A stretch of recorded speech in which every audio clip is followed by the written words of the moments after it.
quick recap. Right, you defeated Baba Lasaga in the St. Maccovius church within the heartlands of Krezk, and upon her assault on you and your success with her, you had to recover and you kind of licked your wounds. John had to have a bit of a pep talk throughout the coming 2 days or so, having to recover from his almost paralysis in many ways, kind of shaken by the events that he almost died to a lightning bolt. The party made their way south towards the Martikovs, and in the great winery, you found Irina safe and sound, but sadly, the remnants of Reinhardt nowhere to be seen. Thornblade took a small detour to, unbeknownst to the rest of the party, to the graveyards of his family, and there he reminisced on the loss of them and his revenge and how he desires the amulet back.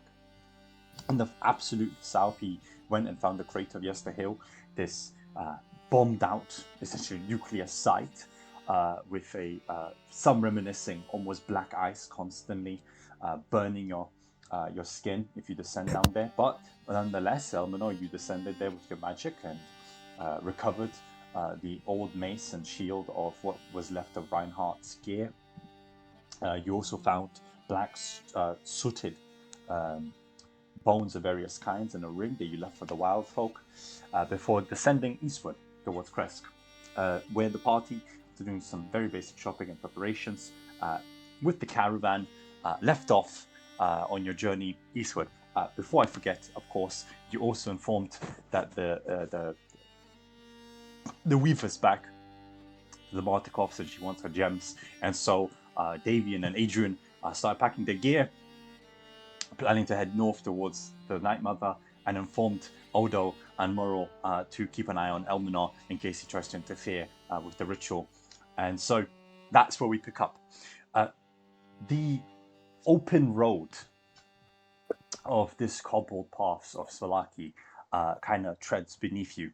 The cobblestones rattling, your teeth jittering, Elmenor. The path itself seems to have been a bit misshapen in places.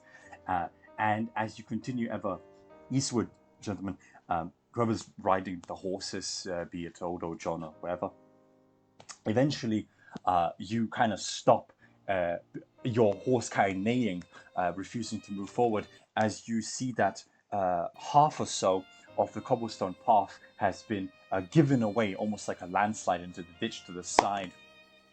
And you would have to almost traverse sideways or rebuild the path in some way. Much of the path onward almost looks swamped out from the heavy showers that had haunted you from the previous 2 days.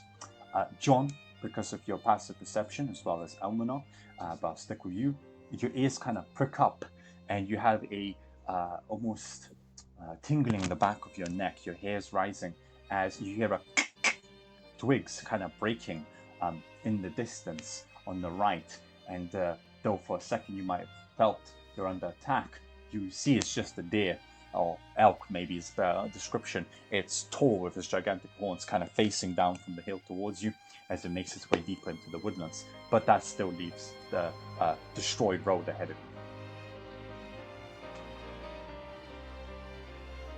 you. Was I even with them? Yes, we ended the session with everyone getting in the caravan and riding towards Argenbost from the winery. Cheese.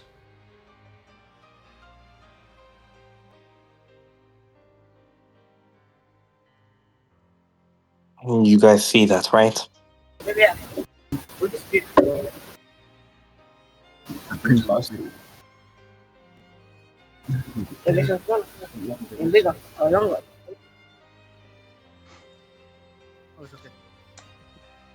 So, how does the party decide to fix the road or potentially find an alternative solution?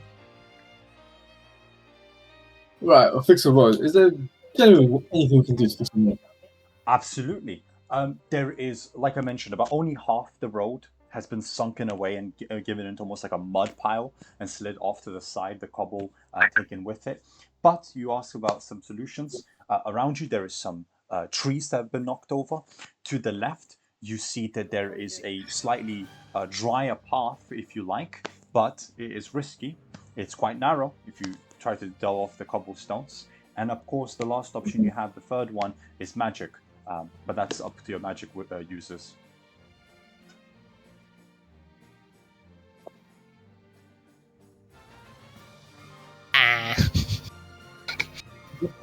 Well, it won't be possible to sit and fix it otherwise.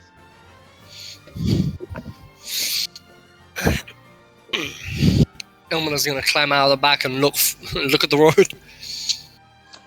Yeah, so as I said, Elminor, you kind of jump out the back.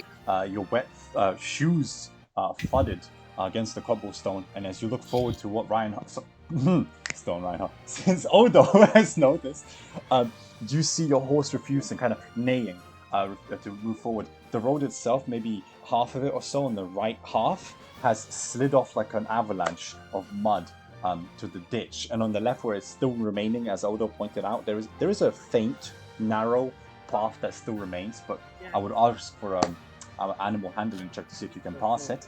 And of course, there's some collapsed trees around you, as well as brush that you could potentially use to make a makeshift bridge, or you could try to push through the non-existent road, but you might get stuck.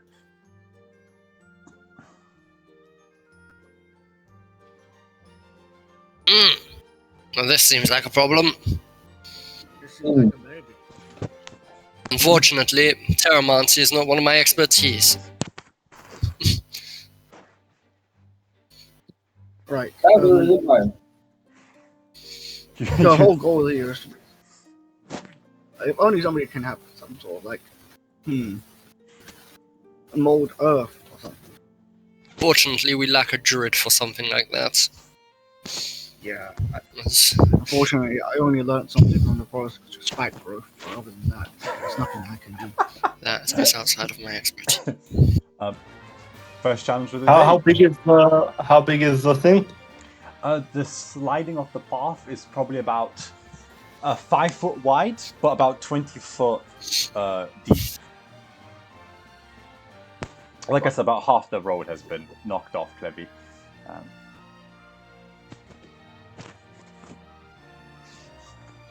Greater than for dust of sand. Oh. Well, unless there's another way around. Well, we can look for another way around. It might be for the best. If he can't do this, he doesn't fly the carriage over.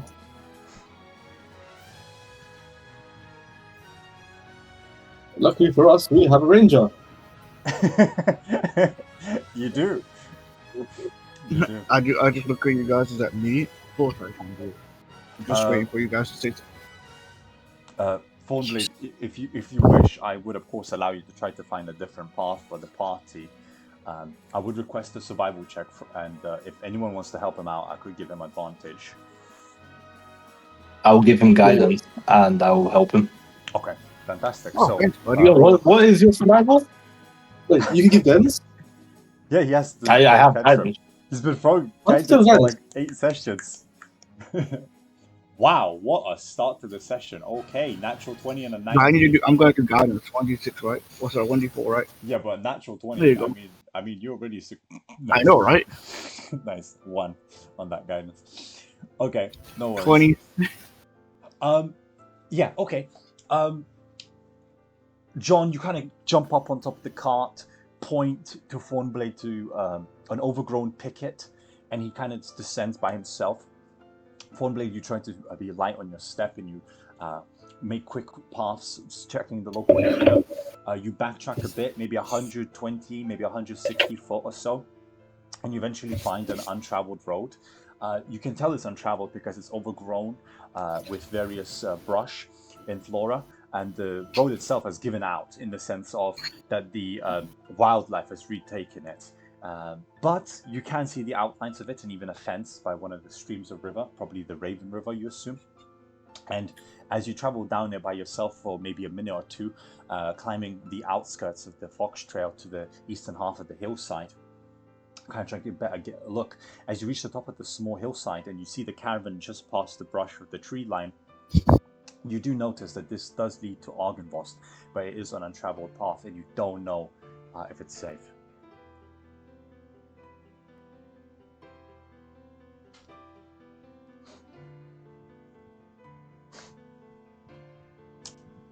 Thornblade? Can you not hear me? No. Nope. Hello. Now we Oh, can. shit. You know what? Tell me again. From Let me which think bit? what I'm going to say. From which bit? What was the last thing you heard? Nothing. Only like for the past minute, because my whole PC froze. Okay, I just said you traverse maybe 100 to 160 foot. Yeah, I You heard have that found one. found a Y-shaped crossroad and a untraveled path. And the untraveled path, though overgrown with wildlife and the grass has reclaimed it, as you climb the side of the fox trail on the eastern half of the hillsides, you see past the tree line John and the rest of the caravan back west. And on this path, just up the hill that you made your way up, you see from the sides of the mountain passes a outskirts of the manor of Argynvost. So clearly this road will probably lead to Argynvost, but it's untraveled and you do not know if it's safe, even with that natural 20. Yeah. Can I? With my passive perception, Yes. do I see any animals? Yes. I don't know if you were in the call. The party has There's a already fox. seen a gigantic elk, and you have ran a fox trail, so you know there's at least some basic wildlife in this area. Okay. Can I approach from a distance an animal? Oh, my sister's apologies. You said, "Have I seen?" So I've Yeah, described that sorry. you have seen some. You haven't seen. You don't see an animal. You have seen some animals. Oh crap. Okay. Sorry, but is there like because of you told me there's a path with some wild animals? Okay. Yeah, you have run a fox trail, used usually by wolves and foxes. I'm gonna look around and I'm just gonna say like John, like, hear me out. Just let me do what I need to do. And I just gesture it like Ulysses, quiet, put my thing on my lip. And basically, I'm gonna go towards, not go in, but go towards the track where the wild animals are. I'm gonna look around to see if there's any animals within 120 feet of me. Okay. I assume you're trying to do this stealthily. Yes.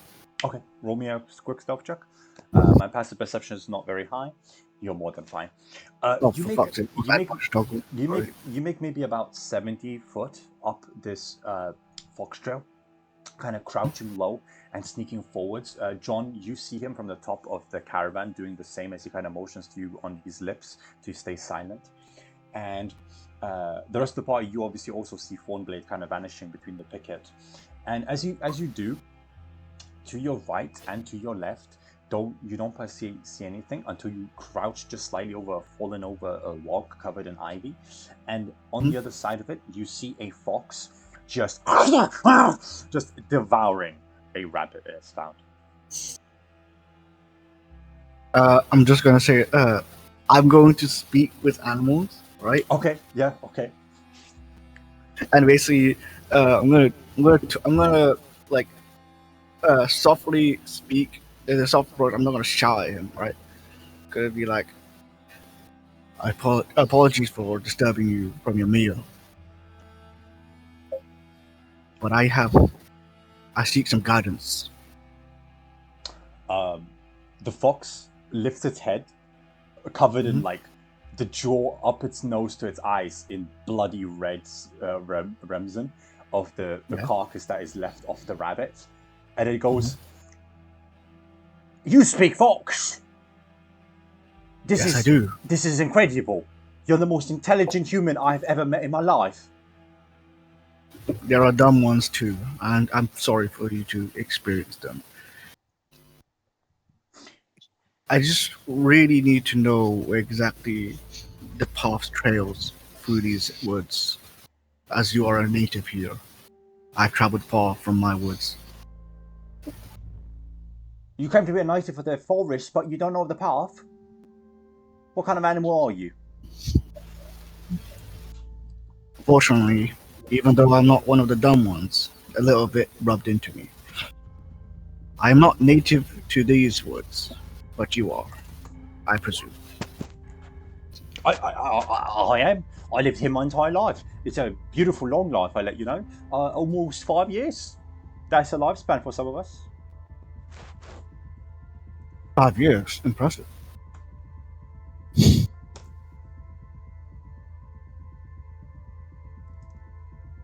I'd say, as per rules for the woods, nothing comes for free. I basically take out one of my rations, right, and give it to him as well. Oh, this is a kind gift. It devours it in front of you. He finishes off the jerky you gave him. Looks you up. Yes, this pathway leads to some weird men in heavy armor. They seem to have not used it in a few years now. My mother used to describe that there was hunters at one point here, but I haven't seen any in a long time. I was about to say, you and I are both wary of those men. Hunters, heavy armor. Their shell is too hard to break, not too brittle. I say that. I wouldn't risk it. Not for my life. Indeed. Thank you for telling me this forewarning. Oh no, you're a fascinating creature. I mean, I've never met a faceless individual who speaks fox. This is incredible. Oh yeah, he only sees me hooded, right? Yeah. I put my hood out. Oh my god, it's a human! Oh my god, it's a human! I'm a friend of the woods. I'm not one of those humans that hunts you to the ground, unless it's sneaky. Roll a deception check. I'll give you advantage. Advantage. Okay. You have 21. Okay, you must be one of those druid folk, like in their circles that dance around the trees. Okay, that's fine. Hey, tell you what, you've been such a kind sport. I can spare you a big, beautiful hint. Just about south of here, there is an excellent fox hospital, and inside that, you'll find fine carcasses. Fine carcasses? Oh yeah, there's plenty of rabbits to go around. We've been chasing them for the entire season. Oh, so you're saying that the rabbits were herded over there? Oh yeah, we hunt as a pack sometimes. It's incredibly effective. I see, packs. Oh, so there's much of your kin there. That's great to know. You see, have you ever seen a flying beast across the sky? Oh, the god thing. Yeah, it like flies over, and it sometimes roars, and the entire like craven just hides in fear. It's incredible. Indeed. That was where I was. I'll say this though: beware, he might come back. Maybe he doesn't seem to leave too often. My great grandfather saw him last. I see. Well, you might be unlucky to see him again. But I thank you for the advice. Oh, no worries, mate. Okay. May our path lead to another pack. Safe travels out there. He goes back to devouring the rabbit. I visit back from the bush. I look at John and it's like, that path's not good. There's heavy armored men. Possibly most of the Count Strahd's men. Well, if they're just foot soldiers, this will be easy. Oh yeah, but they're heavily armored. Well, we're not so lightly armed. And the other track there leads to carcasses of rabbits. I know I was in a slump. Full of foxes too.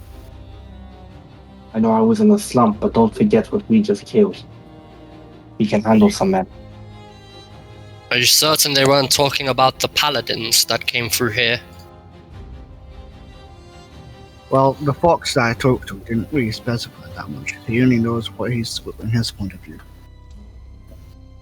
I see. Well, that's fair enough. How far is this mudslide? Nobody's reacting that I can speak to animals. It's crazy. I mean, Elmenor doesn't care. He's a wizard. The horse stop. Go on, John. Go on. I would know about speak with animals anyway. Oh, okay, cool. The horse stopped about 10 foot in front of this half slide. The slide itself is about 5 foot wide, covering up half the road, and 20 foot deep.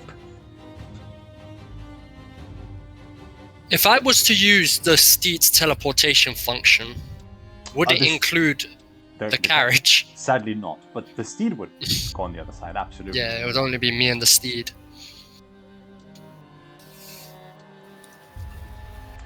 You also have a completely functioning road on the other side. You just need to slightly traverse. Right? Yeah.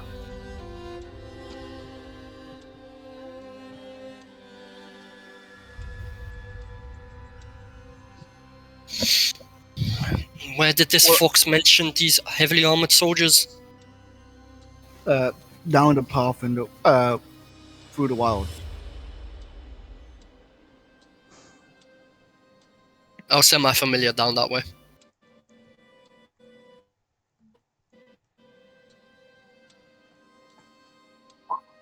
Yeah. I'll send our forward scout. Your eyes start to glow. Yeah. Sapphire blue, and you take off as your bird. The rest of the party watches as always. Elmenor almost kind of leans back on his staff, and as you hawk flies in, is it a magpie? Sorry, it's just a small bird, right? Yes, but I'm using the statistics of an owl. Okay, yeah. Your magpie is blue and black, feathers flying through the grey sky. You descend above the canopy, and as you look back down, as I described before, the road itself is a bit of a bendy place. There's some parts of it that have overgrown more than others.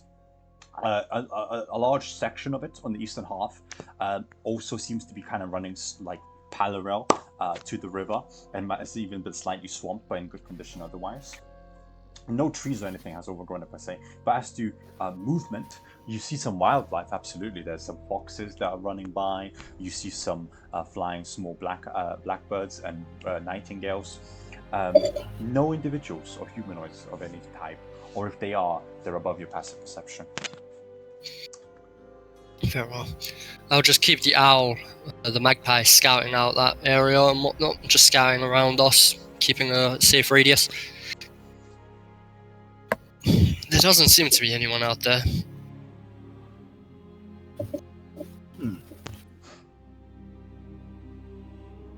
Possibly the warning from the fox wasn't really true. The slightest. Maybe he was talking about in a different time. Oh yes, I remember. He said was. No, I know that. I'm just saying. The thing is, though, Great. you have to be wary. There was people there before. They might still be there. Now that you've confirmed that there's nobody there, I feel like the path is more safer than the rest.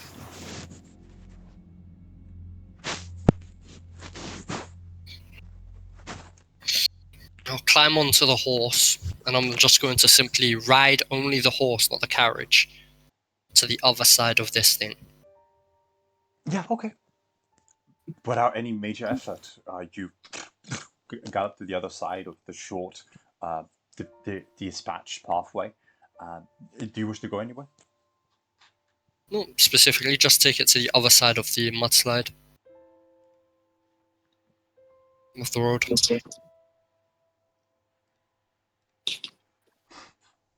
Well, on the other side of the path, nothing jumps out to you, per se. Looking around outside of the few, bird songs and the occasional swaying of the trees with the wind, it's not a trap. You figure out quite quickly. It just seems elemental, probably from the heavy showers from the previous 2 days.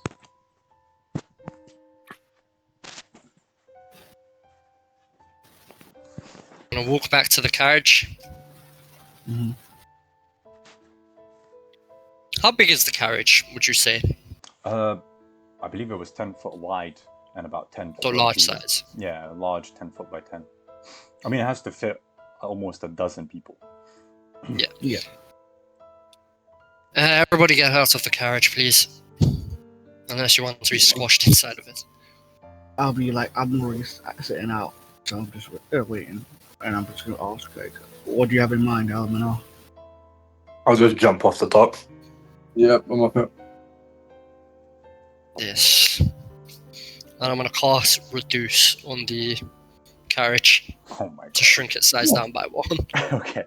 You all watch this large 10 by 10 foot carriage start to like rattle and shake for a second, and then it kind of shrinks down to about a 5.5. Well, it's a critical failure. It's an inanimate object. Yeah. But yes, enlarge, reduce person, and you shrink it down to a 5x5, and it can now fit through the road. Though it doesn't naturally have like a harness you can really attach, but because it's smaller size, you could probably pull it. Yeah, I was gonna say, can we just pull it? If Yeah. anyone is physically strong enough, could you just pull it across, please?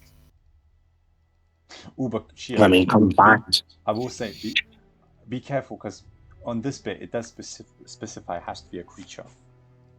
No, that's for the saving throw. On the actual spell details, it says object. You're right. That's Or on an the object, actual or an- details. You're right. On the thing, Yeah. yeah. No problem.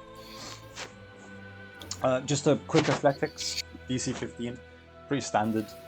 Well, there's only one person strong enough, I think. You can obviously give him advantage, do this as a team. Yeah, definitely. And then I'll Wait. obviously guidance.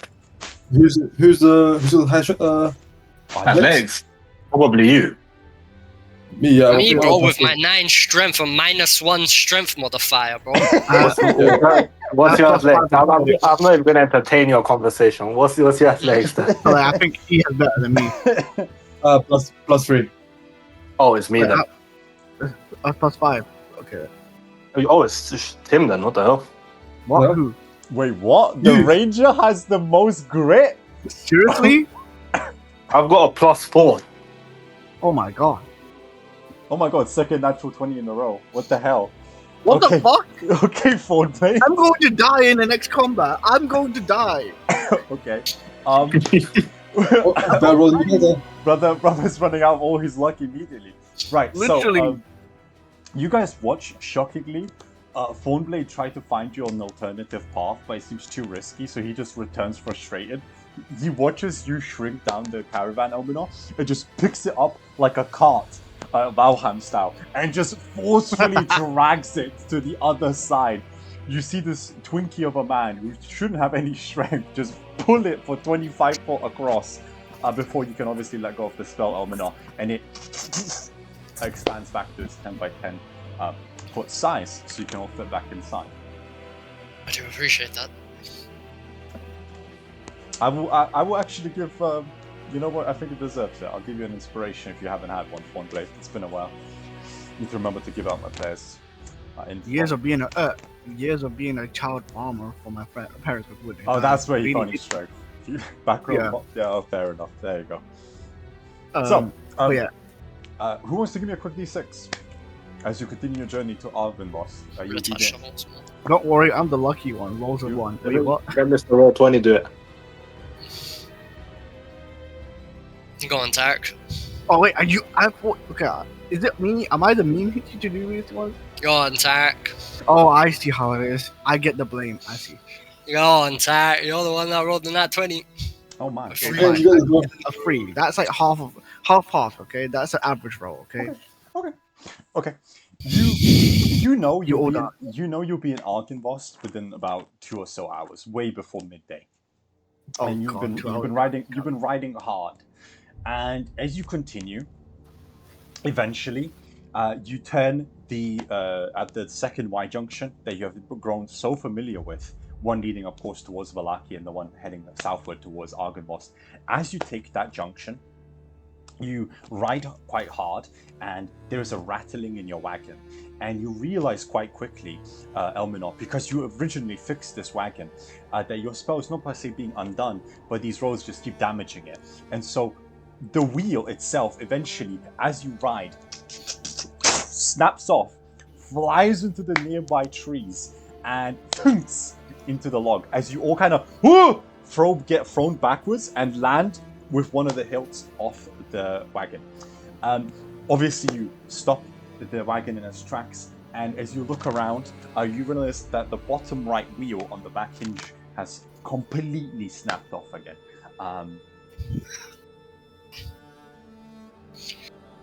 Where did that damned wheel go?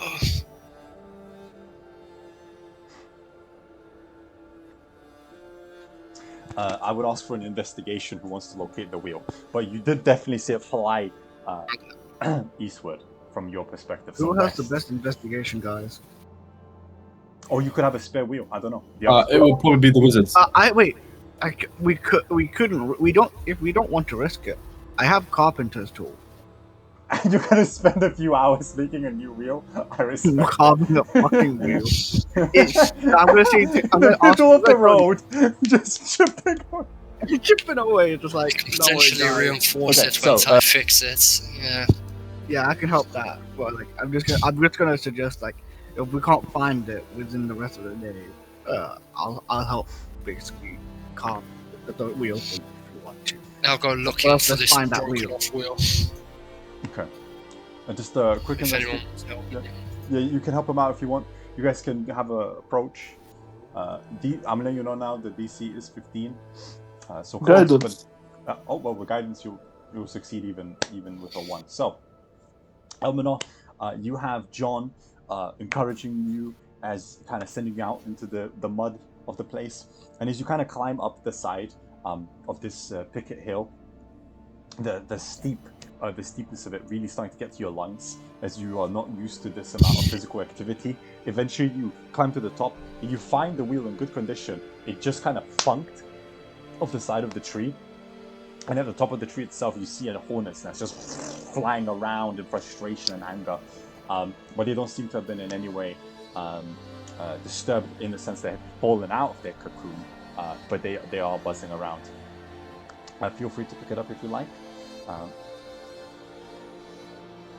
I'll use Mage Hand to go and pick it up. Fair enough.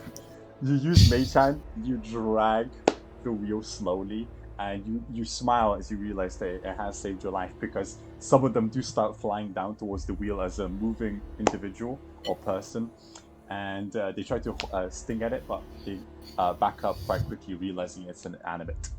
Eventually, the wheel kind of rolls towards you, and you can just kind of sling it back. You bring it down the hill, maintaining good speed with it. And you said you have carpenter's tools, Thornblade. So obviously, Elminor, it's your choice. You can try to save a spell slot. For 10 minutes, if you roll high enough, you can just fix it by yourself. Ending's a cantrip, friend. Well, And right. 1 foot of material. What's it going to be? Fair enough. Right, Thornblade, you pull out your tools, you start putting back the wheel, and then you watch Elminor just snap his fingers, and you watch the wood just kind of form back into place. And eventually, even the wheel itself starts spinning automatically, almost like a test drive, as you plunk down the wagon. Right. Though I can fix it, it will need reinforcements in future. I apologize. Apparently, somebody was at the door.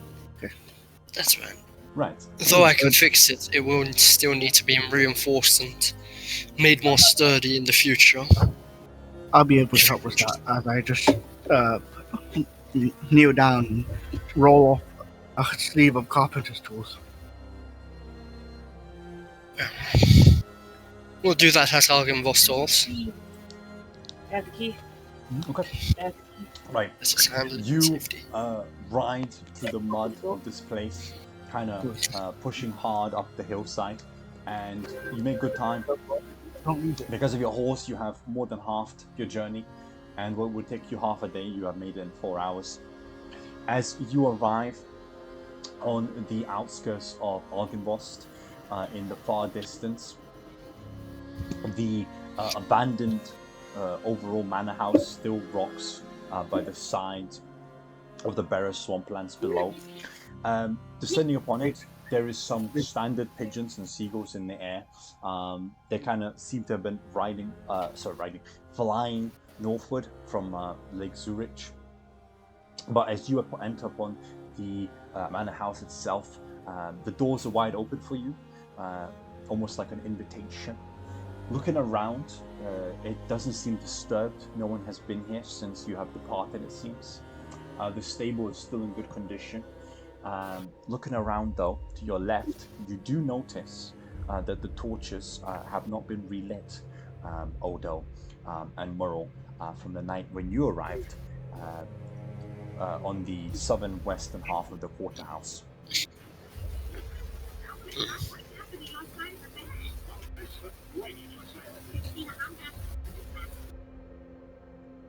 Oh, we're here.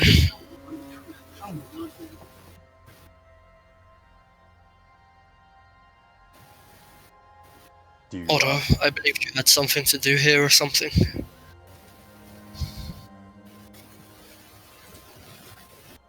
Odo and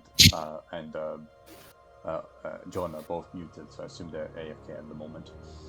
So focusing just for a second on Thornblade and Elminor, you can reinforce the wagon if you desire. Yeah, I just said so. Like, do I don't know if I asked. Do I roll the group and just right? Odo's back. Okay. Yeah, sorry. Elminor was just asking.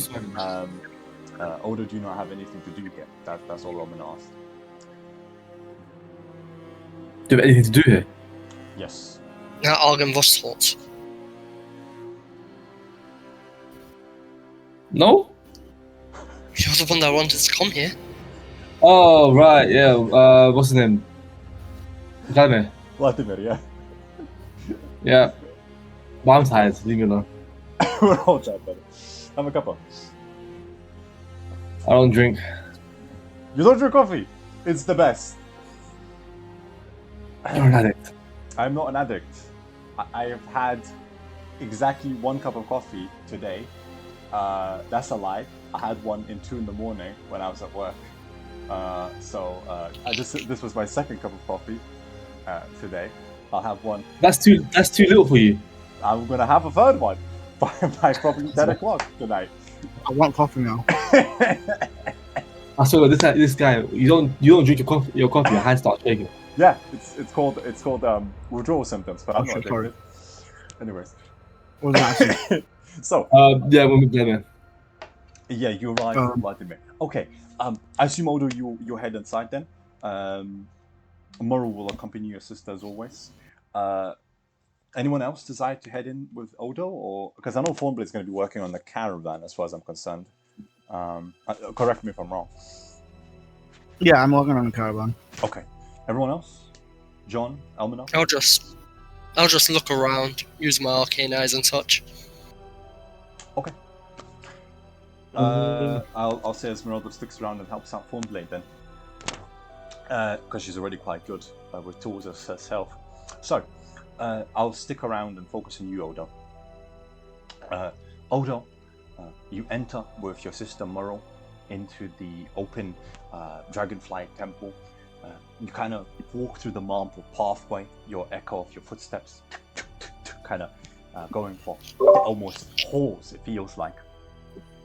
And the various lanterns and torches they usually expect to be lit when you first arrive here are not.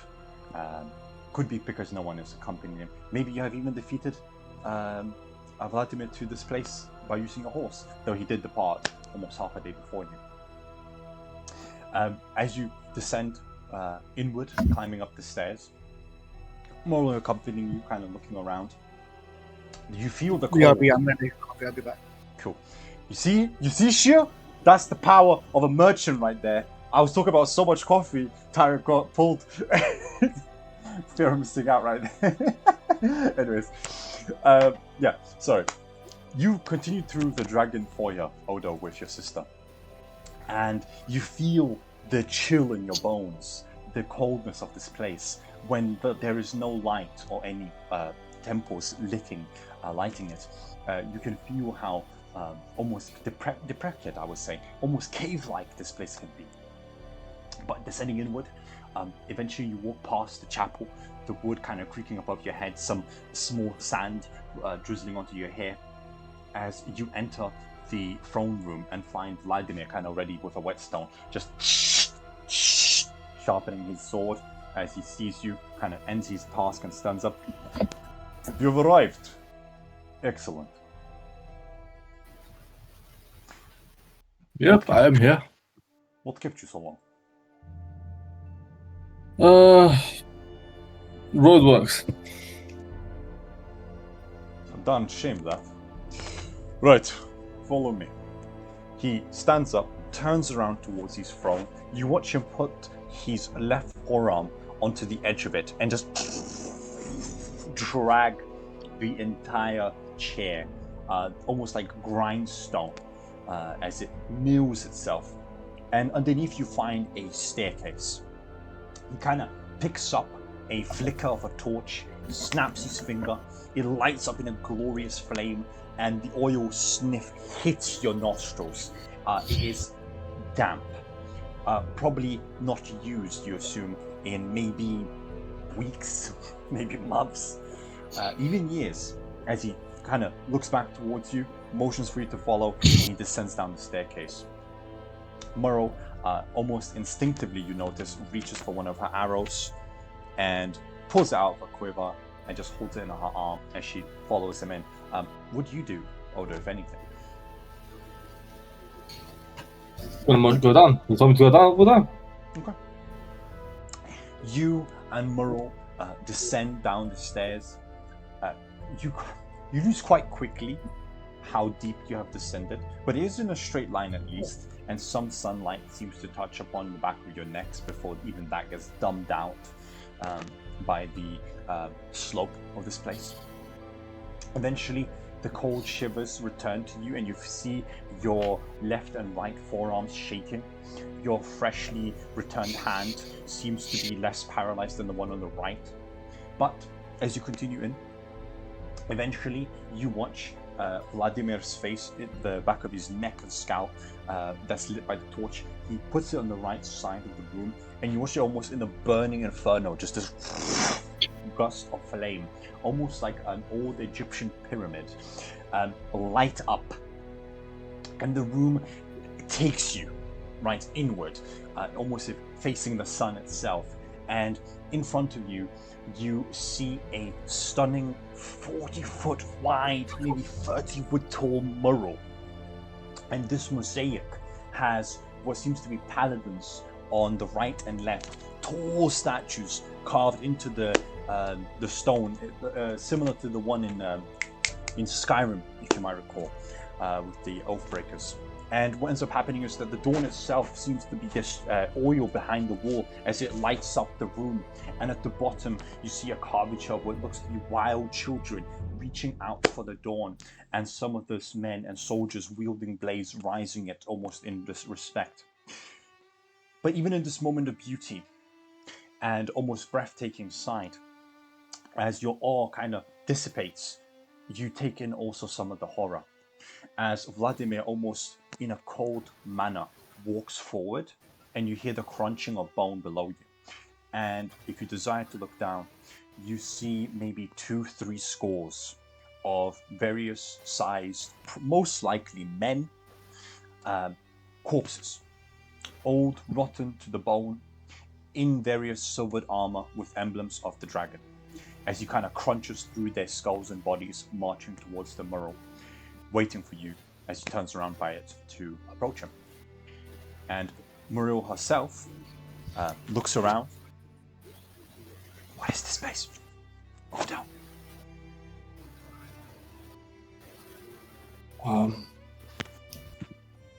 What the hell is this? I don't know. That's why I'm asking. She's like scanning frantically. You see her to the right, to the left.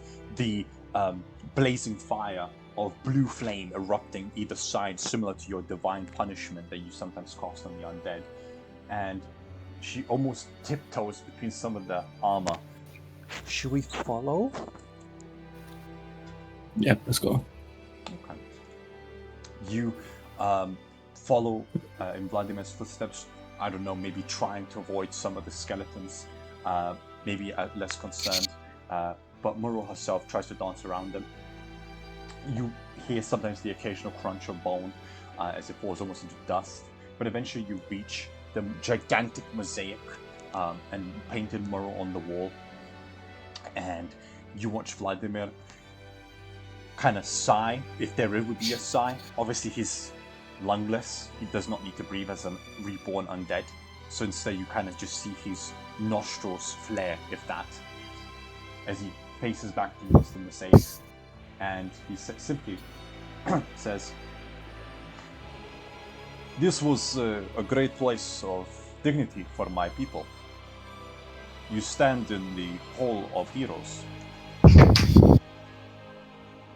Before the betrayal of Vladimir, my people would swear their oath to protect and take care of the wild folk. We were to bring the dawn of the Dawnfather before our mission was cut short and the proselytizing ended with the slaughter of my men. My children, if you prefer. I was like a father to them. But, although I promised you a gift for your service in killing that hag that helped in this great coup d'etat against my people." And you watch him reach for the mosaic. He goes about 10 foot high, using his 8-foot tall height and stretching out his hand to one of the soldiers carved into the wall, who has a blade, it looks like, aiming towards the dawn. And he reaches for the hilt itself, and sadly you didn't have high enough passive perception, but shockingly to your face, although you watch him reach out, and What do you mean I don't have high enough passive perception? you needed 20. GR? Yeah. Even I can't. He reaches into the mosaic, and you see him touch the hilt and use his brute strength to pull it out of the wall.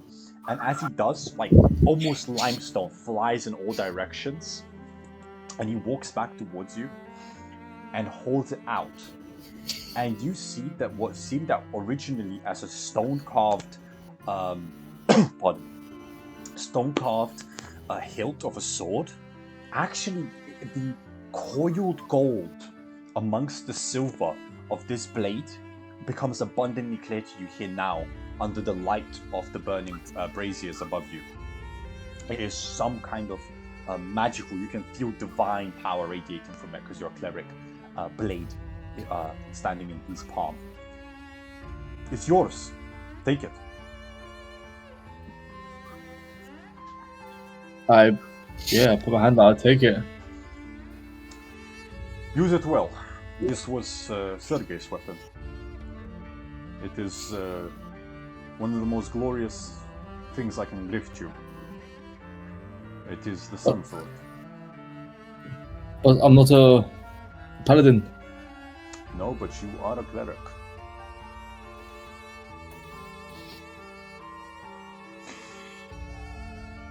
The blade is made out of full platinum, and the crystal that you see there is that of an ember. It lights to that of a true soul, and you are of high character. It was gifted to him by Kazan, the court wizard. And it was meant to be destroyed, but Kazan could not do it.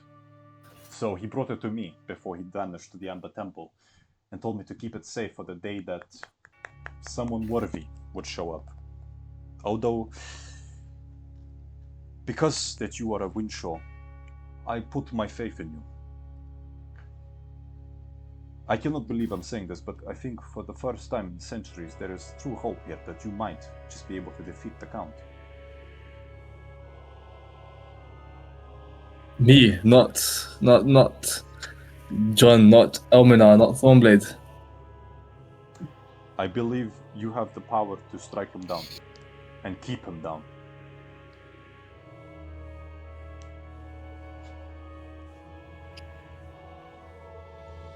Well, from one servant of the thunder to another. I will strike at this unholy land with the dawn. I do not doubt it. You shall have my support in the final fight if you need it. I only ask for one small favor. Return my master Yes. to me.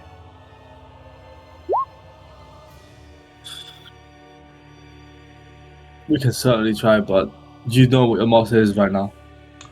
An Imul, corrupted and twisted by that maniac that slaughtered my people.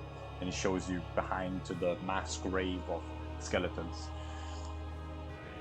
Rahadin needs to die, and I wish to be there. So if you ever need to call me, do so, and we shall ride out together. How can I call you? He reaches for his own emblem, and you watch him pull out the small sun on his chest and put it almost like a coin in your palm. That can send message and call out to my aid. At least once a full moon. I shall be there.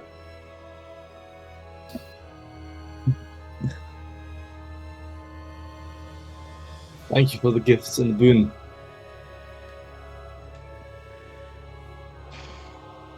Travel safely, and may Lathander guide you, Sunborn. Likewise, stay safe. I have a feeling that I will probably have to call upon you sooner than I think. Well, in that case, my beloved.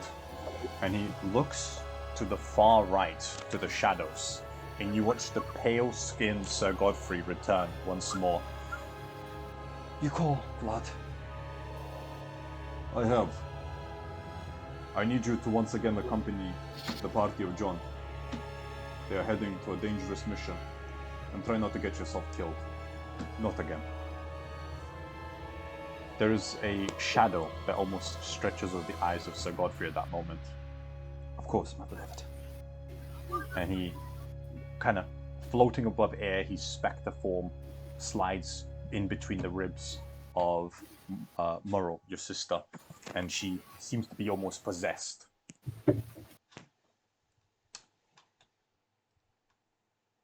She is still in control, right? Seems to be. Well, I got this too. Right.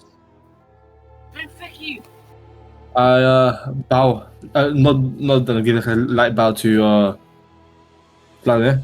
Want to see something, please? Travel safely. And he nods back. I shall be waiting in my throne room with my men. We need to keep this sanctuary safe for everyone, especially now. You'll find the hut of the hag might have some goods that you have left behind. And Murrel, you might even find your eye back there. Amusing. Thank you, Vladimir.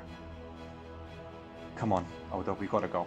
And you see her slide back her Quirrell, arrow back. Yeah, let's go. Okay. Whilst you're returning to the party, is Arrow back? Is he not back? No, I guess not. I think Tarek just left.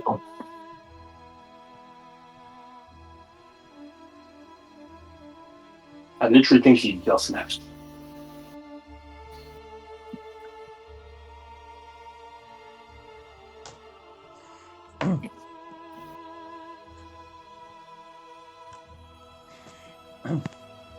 Okay, well, I'm gonna say, because I know he's not gonna fail, most likely, because he only needs to roll like a DC 10, he will reinforce the back of the caravan. What does John and Elminor like to do, if anything, whilst Odo disappears for give or take probably 15 or so minutes into the keep? I want to ask Elminor that. Can you determine exactly how magical properties work? I can. would you help me figure out the condition for something? I can try. I'm gonna give him my amulet. Yes. The amulet you had me identify earlier. The brooch of Waterdeep. Yes. And I'm gonna go.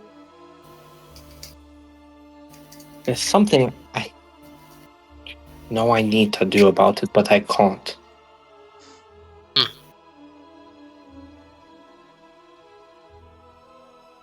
Maybe you could determine the magical property. I can try to. But if it is hidden, then there's a chance it may try to resist. Nevertheless, very well.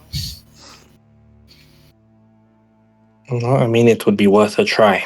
And I don't have the facilities for it. Very well. And I will begin to cast Identify on it. Okay. Your pearl glows, and you spend a minute or so trying to identify it, and eventually, you figure out what already has been kind of said, linking to its dormant state, John, as well as the active state of what you potentially are missing. As to how to activate it, you feel a. I would ask for an Arcana check. I'll give him guidance. DC 20. You need a 2. Okay. The item cannot be activated by anything that is not considered a conscientious sentient creature.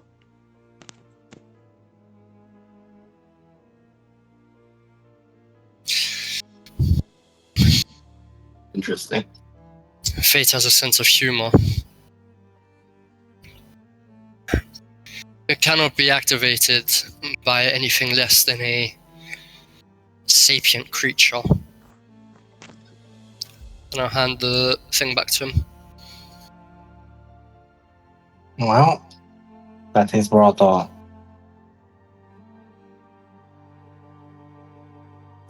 mocking. Indeed. I suppose not much can be done. Unfortunately, no. Unless you were to hand it to someone else. It still provides me with enough benefit to be useful. Fair enough. Very well Unless then. you somehow develop sapience. I would hope not. Oh well. Suppose I can't be mad.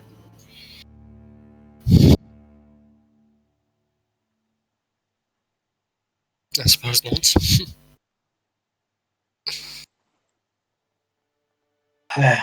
Well, I tried. Maybe I will find a better alternative.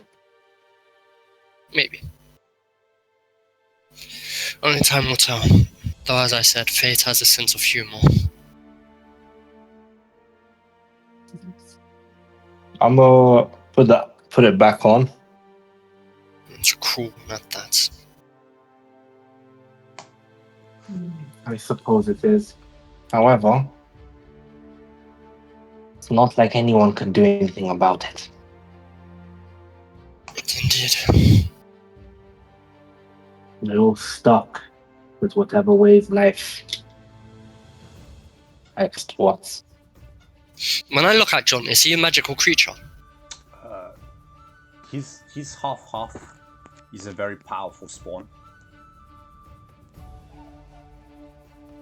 Dispel magic, not.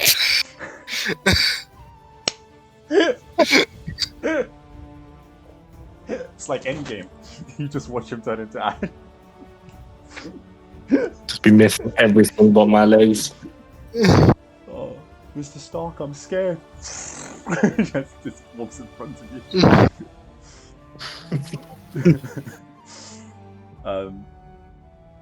It's if I could describe it, But he's clearly a fake creature that's been bound.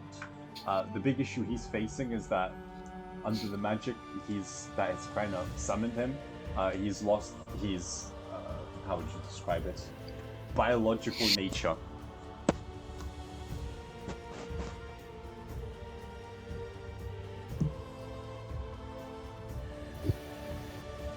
if you were to break free of the bindings that hold you, or absorbed enough Fey energy to do so, I suppose, then yes, you are bound to this form and to this construct of this body that you have been given. Such a thing possible? It is. But it would require great determination from you, or great intervention from another creature.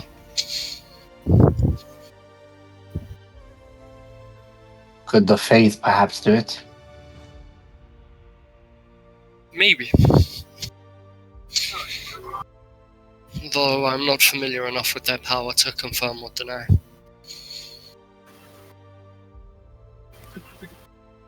Suppose other than the benefits of this amulet, it doesn't make too much of a difference anyway.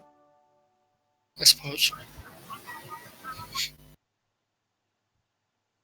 Though it would grant you your freedom. You have already been quite free.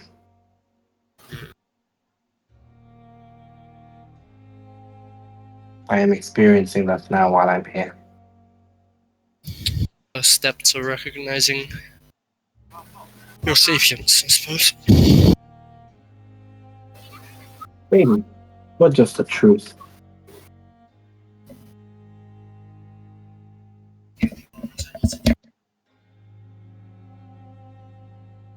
Oh well. I'm gonna just look at the amulet for a bit. The brooch, in many ways, gives you nostalgia, John, because you realize something. It's approaching a third of a year since you've seen Faerun. Originally summoned into Waterdeep, you remember the smell of the salty air and taste of almost, I guess, the sea in your mouth. The wind kind of brushing against you like a stroke of a hairbrush with the coming tide, as well as the bustling city. I mean, tens of thousands of people. Nothing compared to Barovia. This place feels almost stuck in time, ancient. It hasn't grown past the equivalent of the Dark Ages in many ways. The biggest town you've seen so far was Edinburgh, around 5,000 people, and Waterdeep is maybe 10 times that easily on a night. Forget daytime.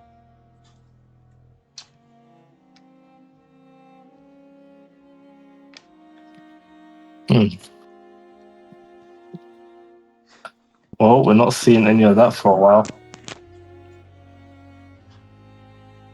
So I suppose it doesn't matter.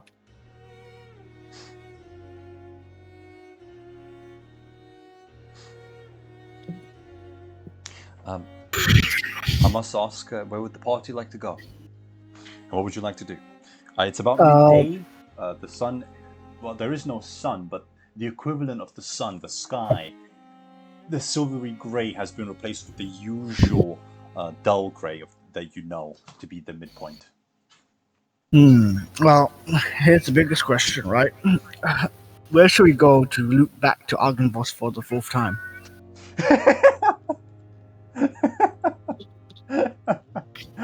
It is what it is, I suppose. I'm going to approach Irina, if you don't mind. Do you know? It's like It's like a mixture between Groundhog Day and a bit of Huxley's. What's that called again? Fuck it, escaping the back rooms at this point. The moment we go anywhere, we go back to where we left off. Forever. I'm not complaining. It's just funny. Yeah. So what?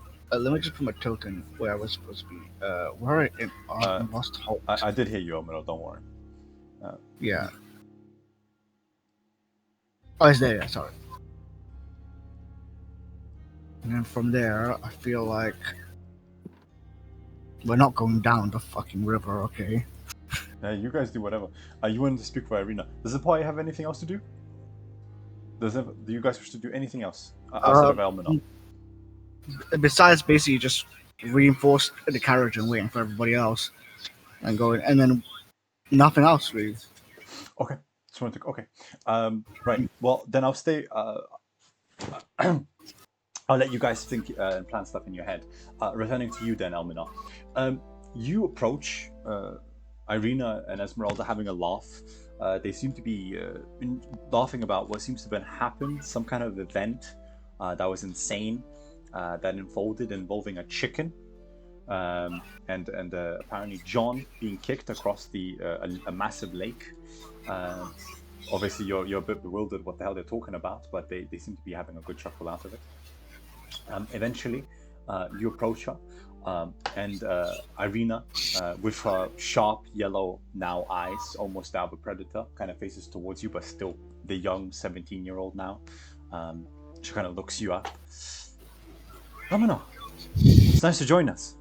And when she smiles, it's almost I guess like a wolf snout in times. Her jaw opens far wider than usual. Sorry to disturb your little conversation here. It's all good. We were just reminiscing. How are you? Me, I'm as good as good can be in this land, I suppose. Yeah, I know what you mean. I mean, me and Esmeralda, we're kind of just counting our eggs. We're kind of surprised we're still around. Right. About that, I was wondering if you had, in the time we were, I should just want to say it. I was wondering if you had made sense of your dreams that you mentioned earlier, before we were separated. Yeah. In a kind of, I've been speaking with some of the people. I had the pleasure one night even being approached by Sergei for some reason. He kind of came to me when I was half asleep, and from what I understand, I'm having let's say a repeating nightmare. I've been reincarnated multiple times. I seem to share a soul with some woman called Tatiana. I don't really know who she is, nor do I really care, but the Count seems obsessed, all the same. Sergei mentioned that I'm a spitting image of her, though he was upset that I couldn't remember him.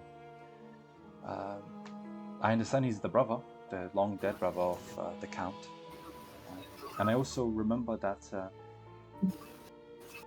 I don't know why, but there was this constant repeating horror in my dreams where I keep falling to my death. And Sergei tried to explain to me that that's how Tatiana died as well. She killed herself, jumping off the high balcony of the side of Ravenloft, and plummeted about, well, a few hundred feet to her death. The original body has never been recovered, as far as I'm concerned. Not that it would matter, I suppose, if the soul is in your body.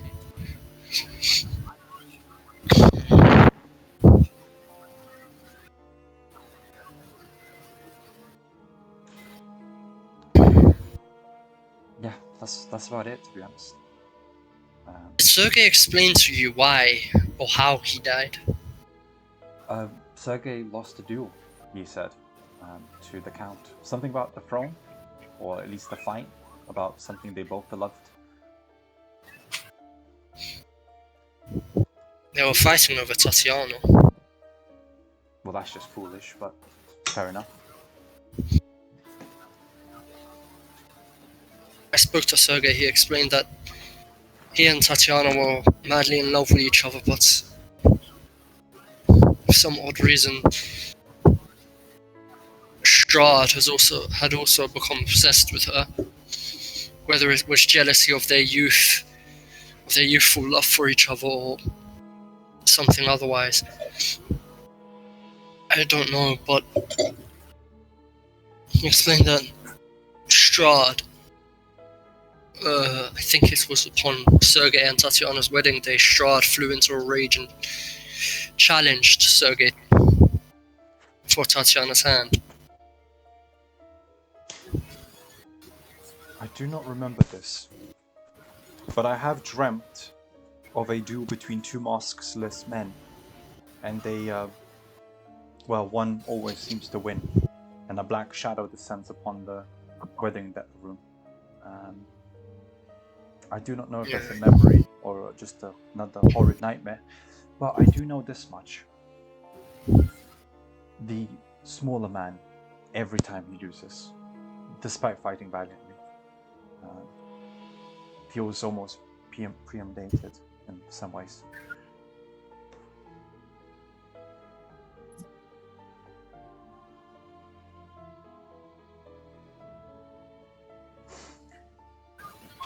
Strahd seems to have an obsession with power and control. That is what I gathered from Exentha's journals. He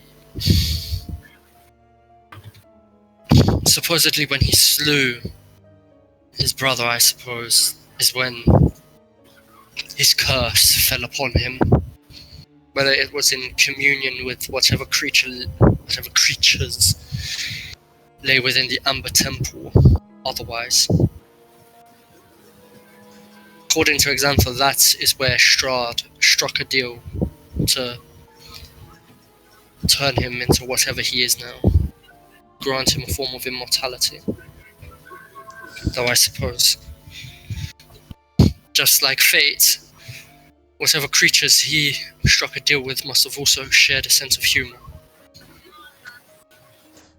So the bargain was that he had to become a kinslayer? I believe the bargain was that he had to, if I had to assume, vampires and such, he had to slay something he loved. Whether that is Sergei, or whether that was Tatiana, or something else. He had to give something up in order to achieve, or to attain, his true immortality. Clearly, when he slew Sergei and, as the description goes, ate his heart, that did not exactly fulfill whatever contract it was. And now we are in this weird limbo stage. Yes. And have been stuck here for the last few hundred years. It is horrid. I mean, we just left Krezk, and it feels like they're stuck in an early winter, no matter how much time passes. Even the weather, it's like a late autumn and an early winter, no matter where we travel, it feels like. I will say this much. It is quite similar to one of the nightmares. After the smaller man is defeated in this wedding I keep dreaming about, I do know that the bigger man falls on top of him, and the shadow consumes him entirely. It could be the eating of the heart that you described, maybe drinking of his blood. It's hard to tell what he does to that poor man.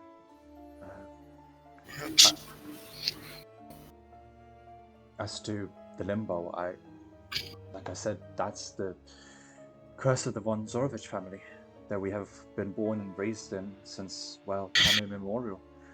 I do not know of a single individual left in this valley that does not know that the Zarovich has brought this upon us. But they have promised us salvation, that one day we will escape this cursed place. We have been so far not blessed to do so.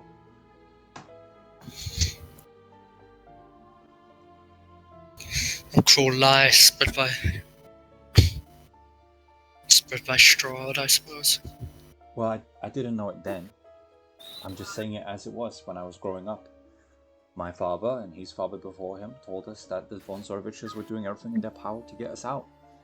And truth be told, they were making some effort. They would bring food, they would bring some extra guards if the things got too violent or different. Yes, occasionally someone would vanish at the night, and yes, some people grew cold and, if I have to be honest with you, almost looked like their life had been drained from them. But that was a small price to pay. Oh, these are torture.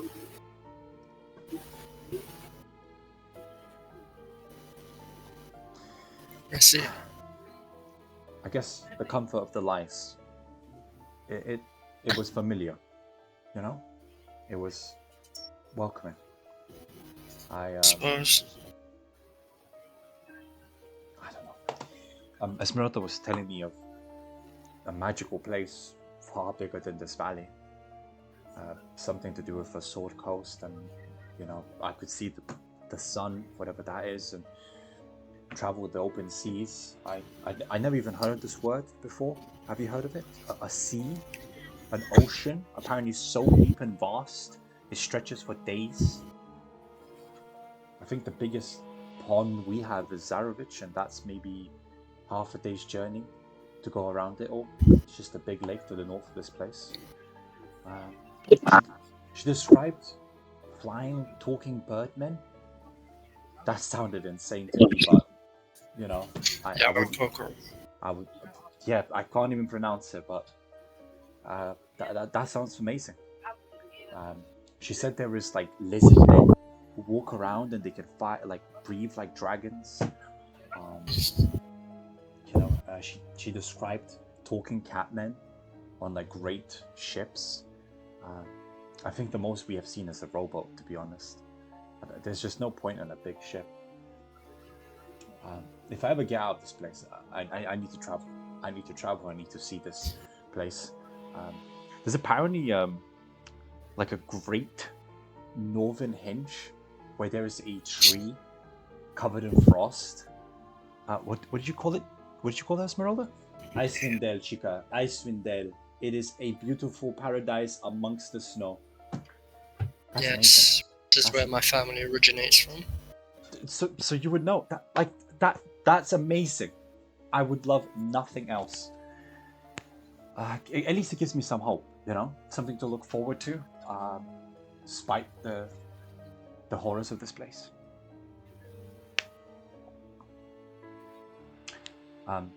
John once told me that there's like a city built on the ocean, almost on the ocean, and it's like so massive.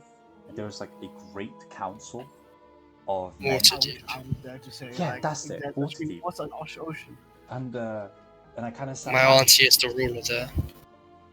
Your family has rule?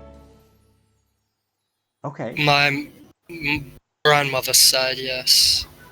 Okay. And from my grandfather's side, well, a long time ago, we used to be rulers in the region of Icewindale, a kingdom called,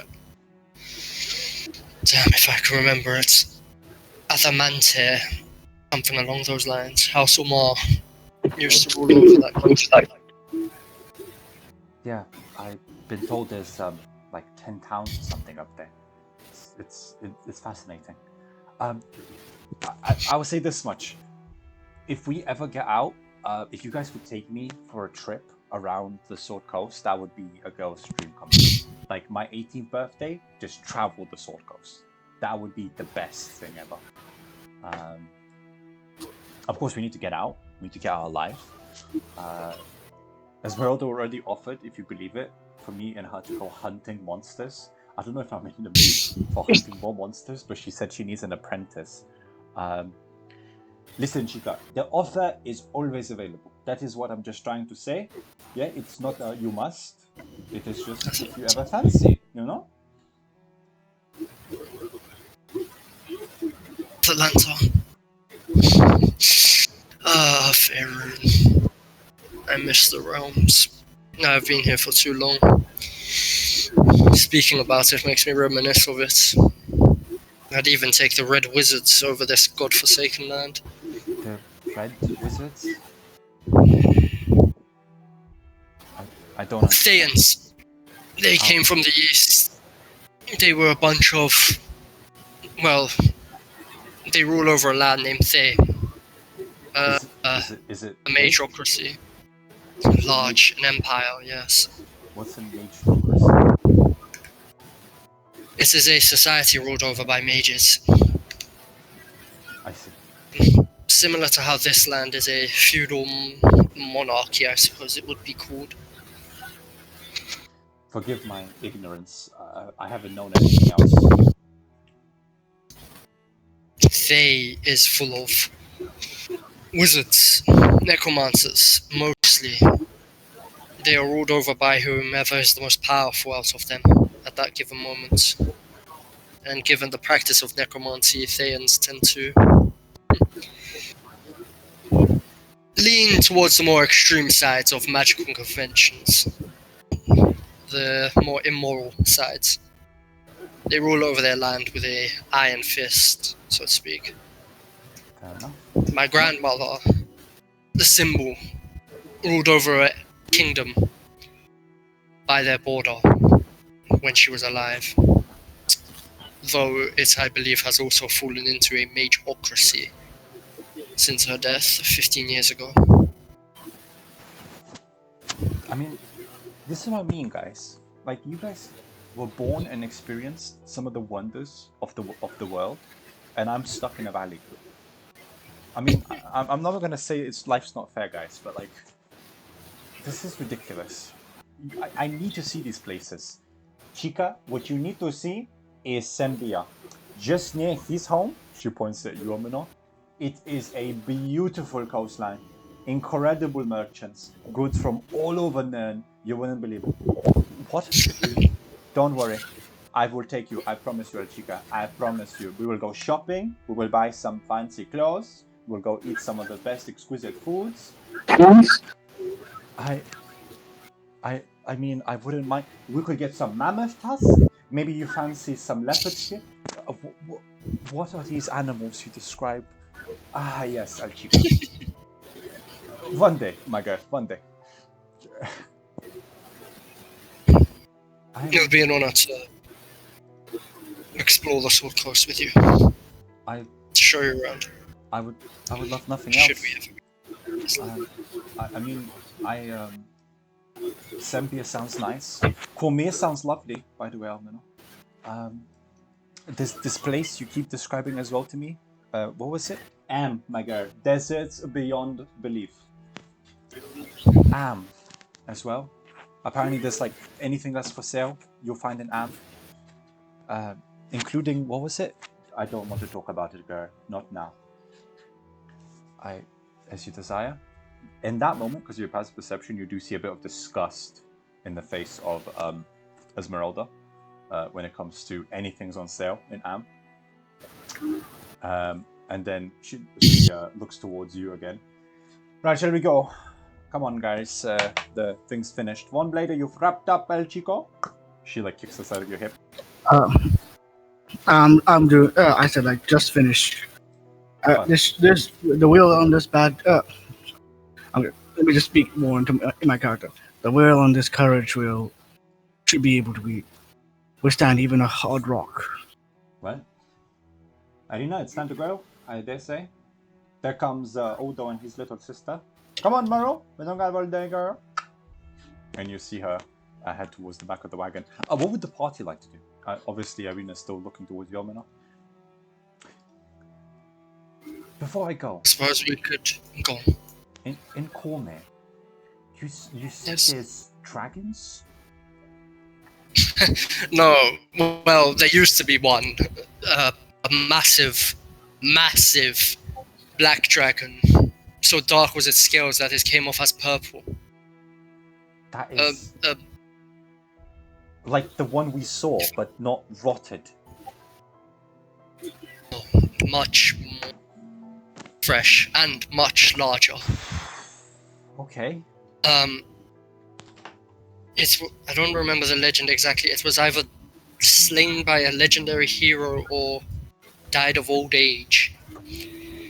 Either way, this evil dragon became the inspiration behind the Purple Dragon Knights of Cormier. They are an order of chivalric knights that serve the queen. I see. So you, okay? Because when you said dragons, I was a bit bewildered, but you meant dragon knights, similar to here in Yes. Argynvost. Okay. Cormier, unfortunately, also tends to be plagued by dragons as a result of this large dragon. So from time to time. So, the land of dragons and knights. Fair enough. Well, you and Vladimir are gonna get along just fine, I think. You should tell him about Cormier. I bet you what, he could probably remember them. Well, maybe. I don't know when period or time period he comes from. He seems to have been stuck here for quite a while. But he speaks quite highly of Argynvost. Have you heard of this dragon before? I heard remnants of a dragon that served Lathander before. Not too much details, but enough that I was aware that the dragon led a order of paladins, but that they went missing a long time ago. Well, then it's about time we try to recover them, eh? Come on. Esmeralda and Thornblade are waiting. She starts heading back to the wagon. For the rest of the party, would you like to depart, gentlemen? What would you like to do? As Thornblade has wrapped up fixing the back of the caravan. I suppose we're going down to Beres next, so that we can That's right. take what is belonging to us from the witch, It is all mine now. and two, so that we can speak to the Thane again.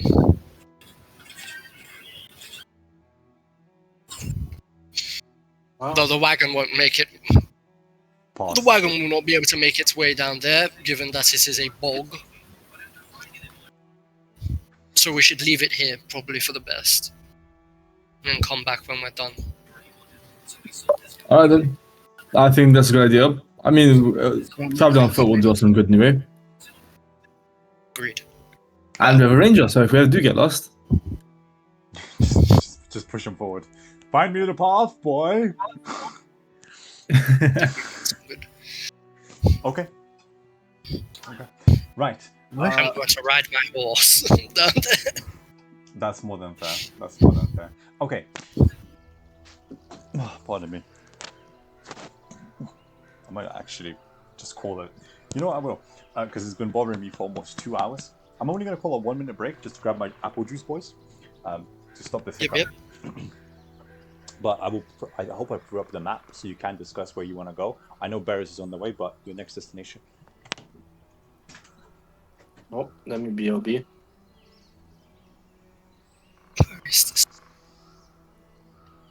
I believe it was in the north. There could also be somewhere else. Let's go to Castle Ravenloft. Yourself. No, I'm joking. You are out of your mind if you think we're going to Castle Ravenloft. And I'm back. Alright, let's go to... Beres on the way. and then we'll make the decision. Don't worry. Okay. Beres. Where's Beres again? Beres Yeah. is the Beres swamp. Okay. Yeah, I remember. Right. Never mind, I missed it. My hiccup went. After Not from Beres. Icewind. Let's go to Argynvost. So, We're already there, Yamaro. Yeah, I know. If we're gonna loop back to Argynvost for the 20th time, might as well go there again. If not, we can go south. So, Just go We straight need south. to pick up our carriage from there so if we want to continue with the carriage. yeah. So Tarek, don't worry. For the 5th time, you will be back. I thought we're with our carriage. Far. You're heading into the. No, the carriage can't travel through a swamp. So, There's no roads down here. so you descend southward. Thornblade and John, with Esmeralda, you lead the way as the main scouts, being the most familiar with the paths and being the most light-footed. You descend quickly down the slope that leads just off the path of Argynvost, as Elminor points out, he just kind of rides on top of his horse, leaving the cart behind. For the road quickly gives out to nothing more but high bogged, overgrown swampland and marsh waters. There's a few little light trails of muddy paths that are slightly above the water, but even those that look half submerged. And the two mountain passes on either half sides of you, almost like a basket, almost closing narrowly as you descend inward. But something grabs your attention, every single member in the party. You hear it. Birdsong. Something you didn't realize you missed has returned to Beres. The trees themselves look rooted, and they do not move or shake to the slightest amount of wind. It seems there is almost a new calm to the old valley. Heading inward, Murrell kind of starts to take the lead as she looks for her various signs and markings and smiles back. The trees, guys, the trees, they haven't moved. Oh, praise the dawn, they haven't moved. This is gonna be so quick. Follow me. And she starts dashing as an action. Watch her sprint into the swamp. Whoever wants, you can follow her at 80 foot 6 seconds. She descends quite deep. She descends quite deeply, and she runs past the Beres village, which for the first time you also notice is not full of shambling corpses. There seems to be not an eerie per se silence, but there is none of the groaning, as well as the random, breaking of a door or shambling of a mound. But as she continues inward, you actually, because you have defeated the hag, don't have to roll any random directions. You head through the great swamp into the town green that's over flooded with some of the shambling dead that still kind of float above the water, but they're now deceased. And as she runs past it, you notice on the outskirts the great shack form in front of you. And she kind of stops, looks around, almost out of seems instinct more than actual need or danger. She kind of eyes to the left. She sees some of the twisted trees. She looks to the right. She looks at the bog, and she looks at the caved-in shack's roof. And even now, gentlemen, through the doorway, you can see the pot overturned, some of the bottles smashed on the floor, and the place looks ransacked in the sense that it's completely things all over the place.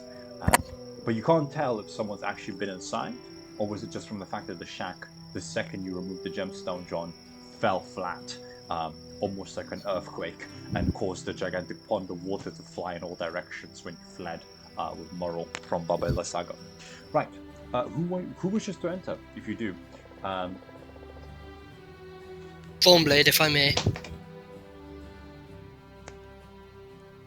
Thornblade.exe is not here right now, so I will momentarily steal a magic item from his inventory if you do not mind. Which magic item? Still fine. A ring of water walking.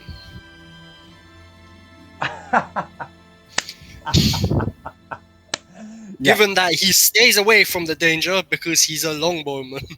Yeah, fair enough. You borrow his ring of water walking, and you walk over the swamp that you guys were fighting in not even a few days ago, like 3-something days ago. And you, like Jesus, walk on top of the water. Obviously, although if you desire, you can follow in. John just wrote to me. He's muted at the moment, but he's going to be one first through the door. Does anyone wish to accompany me in searching this land? John and Murrell, definitely. John is only Hi. muted. Yeah, I'll come. Okay. You head towards the shack, walking on water. Although I don't know how you go, but you see Murrell, your sister, dance around the tree vines, using the natural overgrowth in some places to run past the water where she can, and then she jumps in through the front door. And then you see her, Elminor, kind of poke her head, scan the room, and then pull out one of her quivers and enter almost like a SWAT team, kind of scouting the area with her bow. Although I don't know how you decide to approach if you wish. Because you might remember the combat screen. This place is just a gigantic, flooded, open, small lake in many ways. The shack in the middle of it.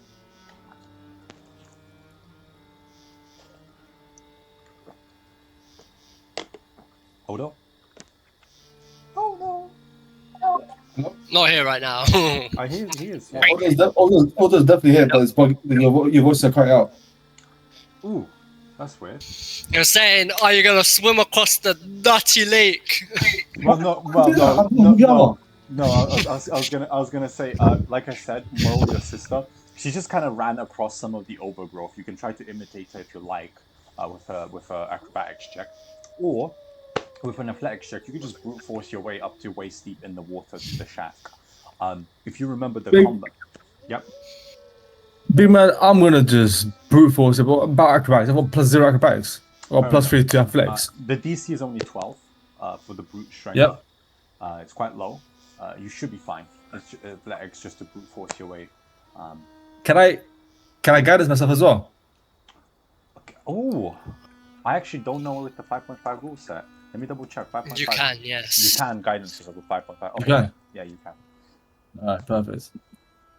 Because fucking Stefan kept on doing it. And it's a D4, right? Yes, you need the 3 now. Oh my god! Wow, that was close. Oh my god. Yeah, that's a 13. Okay, yeah, you watch your sister run across the overgrowth, and she uses some of the trees and such roots to avoid the water. You just say screw that noise, and you go straight into the water, waist deep, whilst Elmina walks on the water like Jesus, using the ring he borrowed from Thornblade of water walking. And all three of you manage to get to the entrance to the shack. Like I said, Merle takes a quick scouting inside, pulls out her bow, and starts entering deeper in, and a scouting out weapon on the drawer. Although if you want, you can all obviously follow her in any way you like. Does my arcane sight ping any creature? Well, I guess any magic inside this building. The shack is glowing. The shack is glowing bright. There's a lot of magical items inside. As to them moving, they're scattered all over like a pickering, of dust. I'll start picking them all up. Okay. There's quite a few items. There's a random stone. There's some kind of pipe. There's two bottles of oil. There is two. Random stone. Pipe. What else? There's 2 bottles of oil of some kind. You can tell because they're quite viscous. 2 oil bottles. There's 3 spell scrolls. There is a leather string that doesn't seem magical in itself, but there is also 10 sling bullets, which seem to be like almost sapphire-like, not in the sense that they're made out of the material, but for some reason they have like a blue hue to them. There is actually, I will ask for an investigation check for this one, for the last bit. Do you wish to help me? Yeah.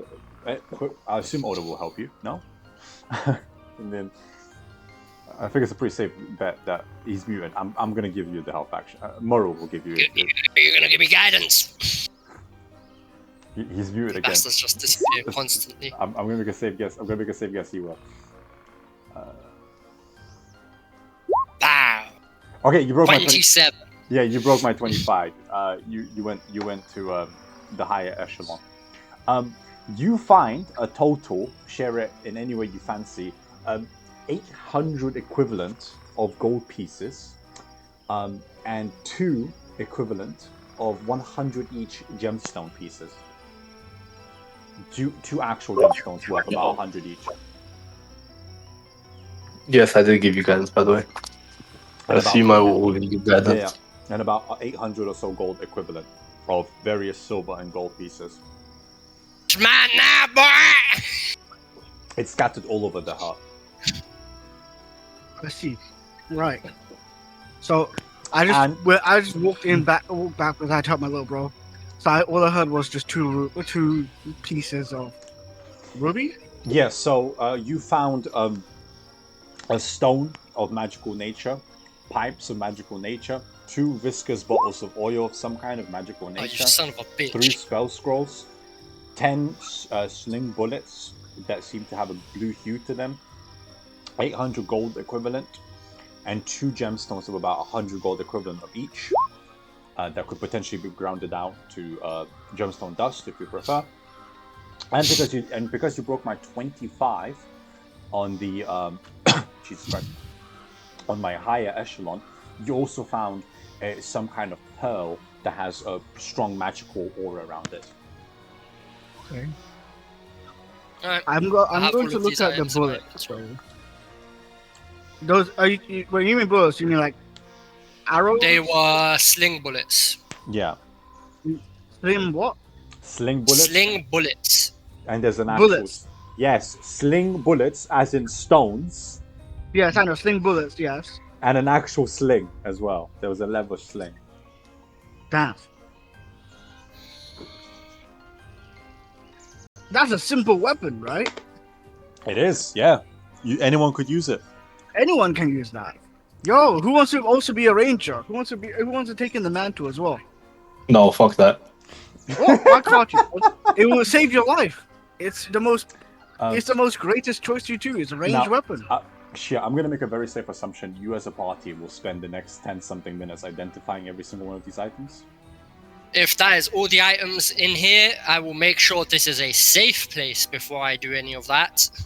I would actually help you out with that instead of you just doing that. You can identify while the rest of us basically look around and make sure that there's a perimeter for each space. Just do what you need to do. You know what? If Thornblade and the rest of the party are willing to make sure you're safe in the hut whilst you're basically identifying these items, just for the next 10 or so minutes, because it's 1 minute per identification, allow it to be treated as a safe harbor. 200, 400. Everyone gets 200 gold. Hey! Wait, everybody gets Yeah. 200 gold. Yeah. Yes, out of the Everyone's 800, there's 4 of okay. us, so everyone gets 200. Well, technically, Alright. there's I 8 thought- of you. I thought because this dude is a wizard. But companions don't count unless you need their resources. Companions don't have inventories. Oh, They listen, do. Listen. All I'm gonna say is that I was presuming that this dude is a wizard. That he's just gonna take all the money for himself, but it's fine. He's a wizard with all the gold. Yeah, so Looks at the fucking Oh, Jew no. gift, and I just realized, fucking hell. yeah, brother, he's jumping with joy. Right, so because you said you're gonna identify it, and you said the rest of the party is perceiving the Oh, I will cast Identify as an action using my book feature that I can cast one ritual spell as an action for free. yes. Boom. Right, just before I reveal every single item I gave you, can I get a perception check from every single player except Elminor, because he's obviously identifying things. And I will say at advantage because John, you have Sir Godfrey to help you. You have your sister to help you, Odo, and you have Esmeralda to help you, Thornblade. What gems are these, by the way? 2 sapphires. 2 sapphires. Okay, that's going into my jewelry box then. Unless anyone needs sapphires. So just Thornblade at advantage. Can I get a perception check from you? Same from Odo. I'm basically treating this as you are watching almost like a triangle. Northeast, southwest, kind of west-east type of beat, as you're all trying to scout each area. Yeah. Okay. Yep. And then advantage as well, Odo. Perception. Advantage because your sister's helping. Yeah. Okay. So, John, with a 21, you're the only one who notices this. Everyone else did not. Okay. No one else cracked this. So, you have realized, despite the returning silence to the swampland, right? Beres has had now birdsong that has appeared, and the trees are not just shambling around. That eerie silence. The reason why is because there's a different kind of monstrosity in these woodlands. You see gigantic black leopards with tails that seem to open like beasts. Thank you, Sorry, Elminor. continue. I'm not gaming, cuz. That open up like ivy. There is maybe about 10 of them, and though they have not engaged you, they seem to be agitated, and they are circling around maybe a 80-foot perimeter just outside of the shack. Now, because of the size of your party outside of the table, I will let you know now, they are not willing to risk attacking you. You're just too many at the moment. But they have your scent. Now, Okay. Well, let me just let everyone know real quick. Yeah, of course. We are not alone, by the way. I can't tell what it is, but there's something. There's something watching us. Stay vigilant. Chico, can you identify the creature to me? What did you see? I'm really not sure. Can I have a general description of what they look like? Yes, it's a That's what black panther-looking creature with a tail that opens into maybe about 4 or 5 tentacles, and it has almost like an ivy flower for its tip that erupts into a gaping mouth. Some kind of feline with a black feline with like tentacles for tails. Chico, that's a displacer beast. We're surrounded with this shit. Hey, amigo, Esmeralda, hurry the flip up. And it's like you watch Esmeralda retreat, kind of close the door on Elmina. Gentlemen, get on the hut. And she starts climbing immediately.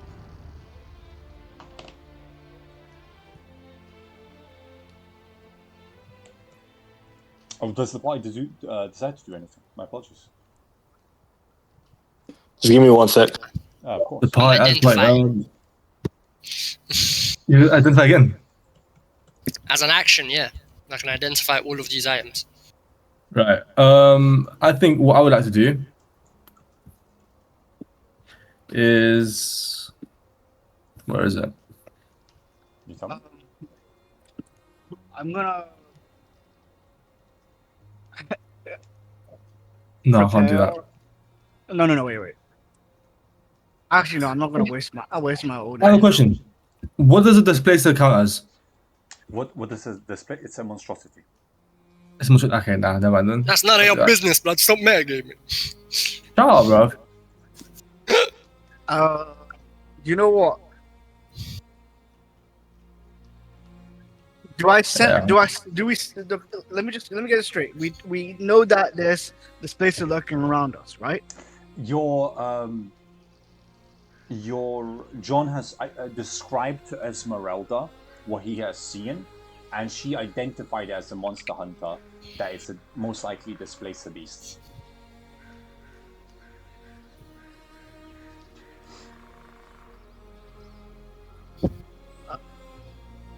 Yeah, it's not like the companion. You just go, they don't need gold.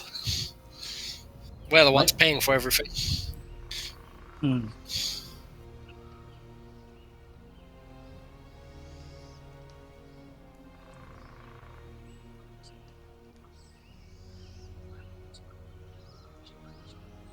What kind? Fuck. Oh shit! What can I do as a ranger for this shit? I'll let you think. Right. As to Elmina. I speak with animals. As to Elmina, well, you can cast Speak with Animals if you desire. Yes. I'm just gonna waste my. I'm gonna have 2 more spell slots my first level, but I have it. Yeah. So you cast Speak with Animals. What do you desire to say? He's like, I'm just gonna say like, I don't know how they would hear me, but I'm just gonna be like speaking out to the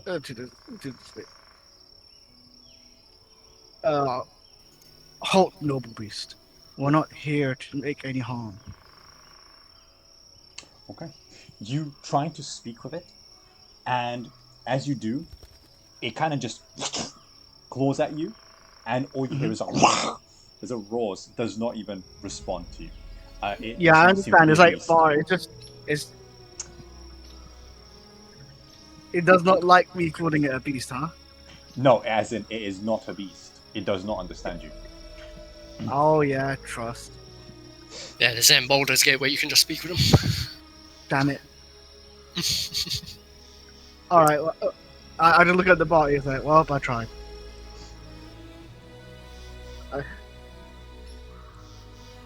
Hmm.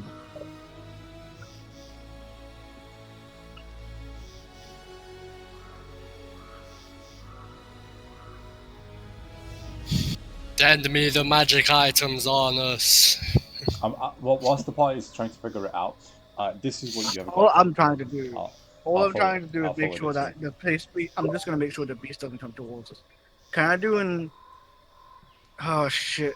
Oh right, yeah, Stormblade, take this back as well. And I'll hand you the ring of water walking. Okay. I had to take it from your character momentarily. Oh, that is fine. Thank you. Thank you for bringing this back. Let me just quickly say this. Can I do an investigation check in order to find a way to ward off the displacer? Another fucking pipes of haunting. This fucking No. yeah, fucking haunting me, blood. Because Formblade doesn't know that the displacer beast is not really like common to meet around for all of you. Second of all, he wouldn't know that how intelligent they are. Displacers are very intelligent. Think of them as like basically Black Panthers that has like high IQ of a crow, right? So, permission to do an investigation check? Of course. A standard 10. But that my luck out. They act in a primitive manner. They walk around, kind of salivating in their jaws, closing in on you slightly, but keeping a steady distance. They have managed to ambush you and encircle you somehow. Oh, it's probing. It's probing us. And they seem to be trying to figure out what you're doing at the moment.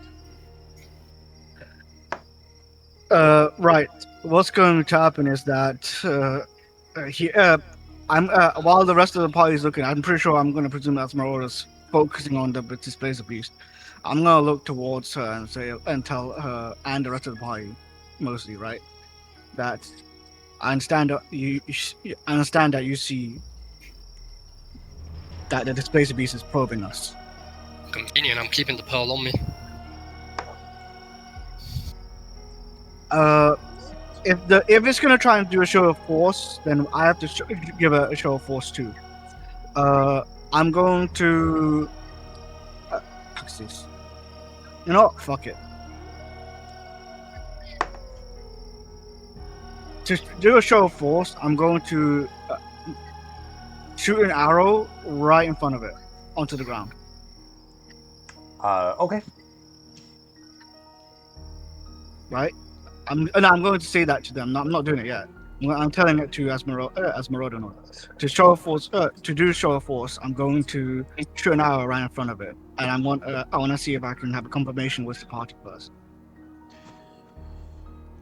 I still think you should be on top of this hut.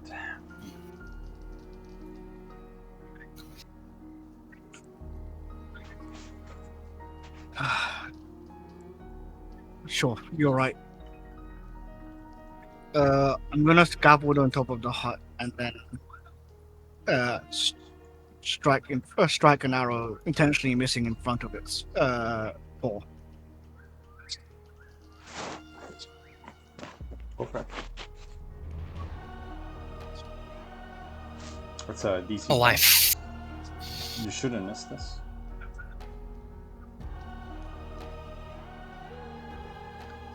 Well, I might because my luck has run out, right? Well, you did get 2 natural 20s back to back right at the start of the session.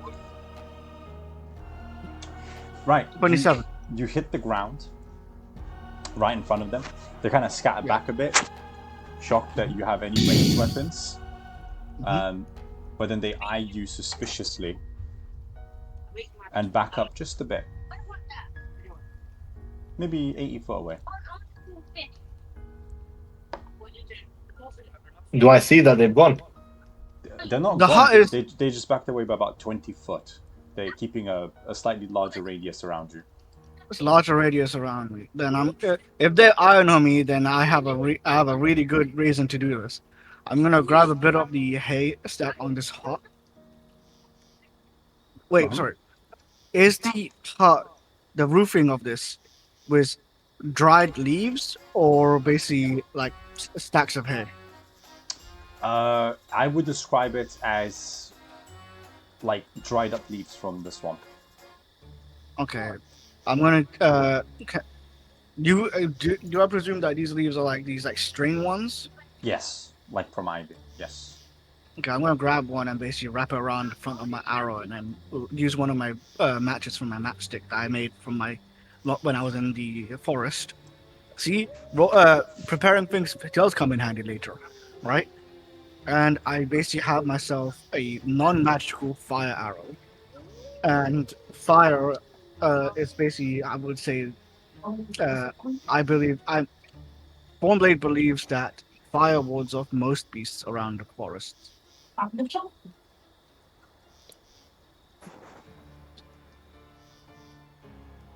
So I How have the it ready. fuck do I add this?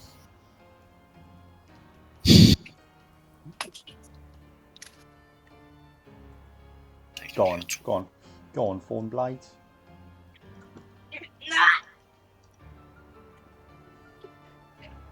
You're gonna try to shoot me with your fire arrow, just to confirm?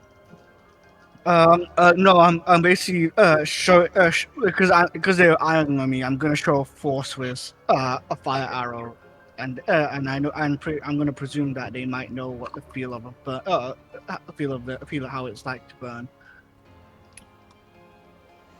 Oh, okay. They seem indifferent to the fire. Oh, I see. That's their first time. And I'm gonna speak out like, Elminar, are we okay now? Yep. All right. You see, we are being surrounded by displacer beasts. Wait, I don't know if this displacer beasts. I don't know if you know that. Esmeralda has called them displacer beasts, but I don't know if your character would know what that is. Exactly. So I'm gonna say, instead of saying displacer, I'm gonna say like, we are strange, monstrous beasts around us.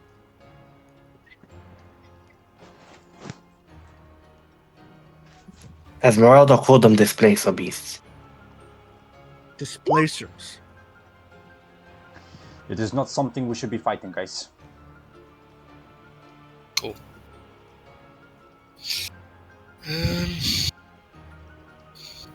Sorry, I'm just dealing with some things down here. But other than that, I'm A-okay. Okay. Feel free to kill them if they are, displacer beasts. Yeah, that's the reason why. And Esmeralda recommended that we should not. Well, then I am of no use against these creatures. Oh, They got magic Displacer in them. beasts are famous for their magic resistances. magic resistances. Oh, by holy lights, we should get out of here.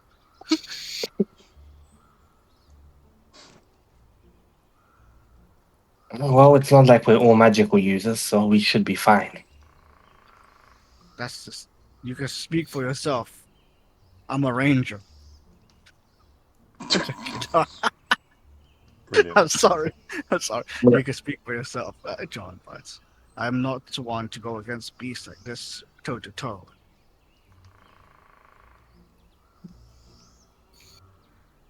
I'll try and look around the house. How many of them are there? Romeo, actually, you have a pretty high passive perception. You have counted maybe around safe numbers, anywhere between 8 to 12. Yeah, we're fucked. We have to go.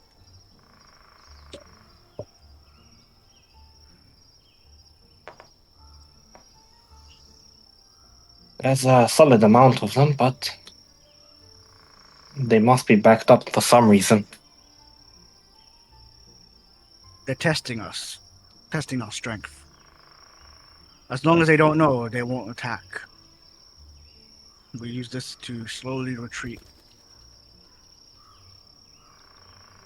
They are surrounding us. I should hope you know that.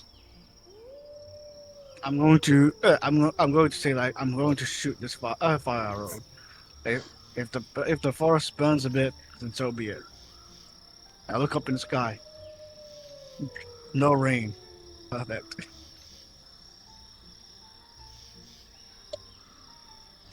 So what do these things actually do? suddenly a thunderstorm happens. Fuck. No. Esmeralda kind of looks at you. They have the ability to somehow avoid most damage as you go, and of magical nature. Physical attacks are still effective against them, like any foul beast. Exactly. We'll be okay. Famous last words.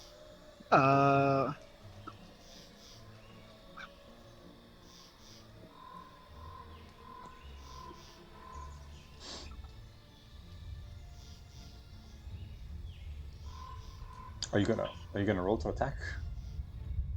I thought you were shooting the arrow, one blade. Yeah, I'm gonna have to. 24, roll to attack. To one of the beasts was my flame arrow. Okay. Because of my ability, it has to be a disadvantage, by the way. Oh yeah, true. Okay, let me just do that again. 24. Hits. Okay, roll for damage. Okay, what is wrong with me? Okay. It slows down, so it reduces movement by 10, but it also does the damage, 10 piercing. Does the fire do any damage? I know it's magic. It does. Okay. What shall I roll, DM? Because this It's is just a basically D6. improvised. It's just Okay. a d6. A 5. Okay. Yeah, you pull out your bow, you pull back the arrow, shoot the arrow, and before it extinguishes itself from the wind, you collide into the fire of the beast. It seems quite surprised that you actually managed to land your mark, and he kind of stumbles back, growls out in anger, and gentlemen, from going forward, I need to roll for initiative.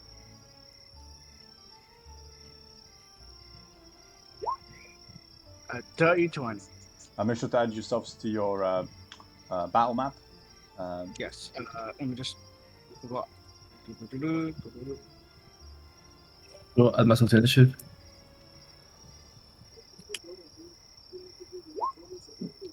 God damn! That's pretty good rolls. Where is it? Initiative.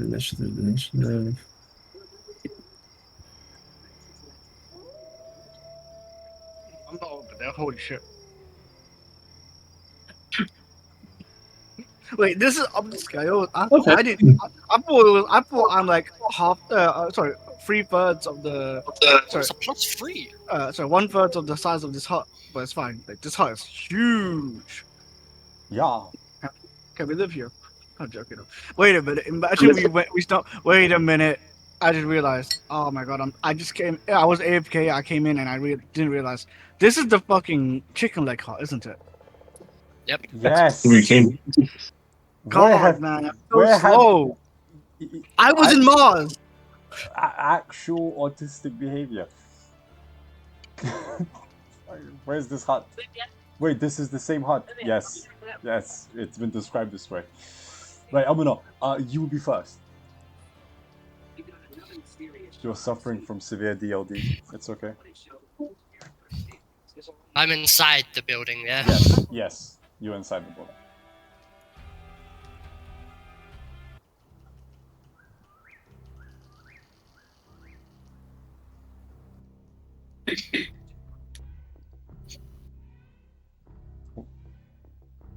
You can obviously pass your turn and continue playing. I needed to sneeze, but I couldn't sneeze. Sorry, my bad. You can continue to play with your magical items. It's okay. There's no complaint here from me. I will reach out of... Is there windows to this building? No, painfully enough. Just the front door, which you're standing at right now. Nice. I will reach out of the front door with my arcane eyes open. Do I see past their displacement traits? I will not give you disadvantage. How about that? I will shoot at the displacer beast using firebolt. Firebolt!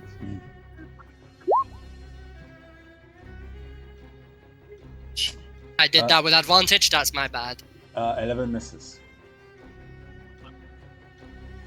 I will then, once again, take cover inside the house. and go back to meddling with my magic items. Fantastic. You pick a brood, you shoot 2 arrows, he vanished. I love it. Okay, next person in line would be. My apologies. I forgot to add Arena and Esmeralda. It would be the Displacer. Okay, the Displacer. That's 40. If you know it's difficult terrain, then I will take a leap action for 10. Are you within my reach? 25. Wow, you're just out of my reach. Lucky man. Okay, I'll take a dash action to the base of the house, and I sadly cannot jump at you, John. So you are not targeted. Thornblade, it's your turn. Right. What I'm going to do, I'm going to do a longbow attack. Yes. On towards the one on the right side. Yep. At disadvantage. At disadvantage, I'm doing it again. I'm pretty sure that's going to be worse than that. 14 does okay, hit. 14 does hit. Okay. Do the damage on that. 11 with a reduced reduced speed of 10. Okay, this guy's having a bad day. You shot him twice now and slowed him down. Yeah, I can do an extra attack. I want to spread the love, and basically, I presume that John got this one. I know how he fights. He'll be okay. This one, I'll help him out as well. I'm pretty sure I might not be able to use 25 and 23. 23. Both hit? No, it's a disadvantage, right? Yes, but 23 still hits. Yeah, so it's an 8 piercing with a slower guy. And that's it. That's for me. Okay, yeah, you shoot 2 quick arrows back to back, hit it for the 3 shots now in a row, and its upper chest, and it doesn't roll with so much pain, it kind of whines. I'm actually going to roll a wisdom saving throw. I would also say the fact that I didn't turn on my first turn combat thing, which I can do Dread Ambusher, 1d8 extra damage, but that's because I kind of already did it with that. Let's just be in roleplay where I did it with that fire arrow before combat. That'll be alright. Okay. No worries there. Next person on line is you, John. Alright. Let us. I'm gonna in here go do the stand, Clay. I am going Just to. the shack. What's the party fighting for their life? I'm going to use.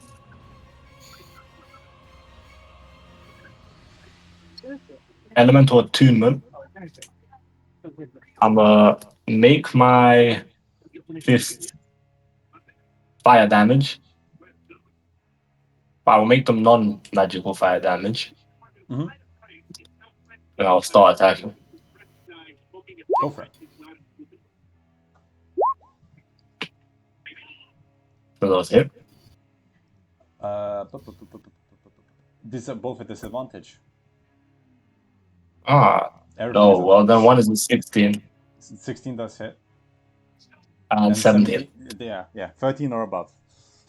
Yes. Both Okay, hit. and then I will make a bonus action attack for 17. Also collides. Okay.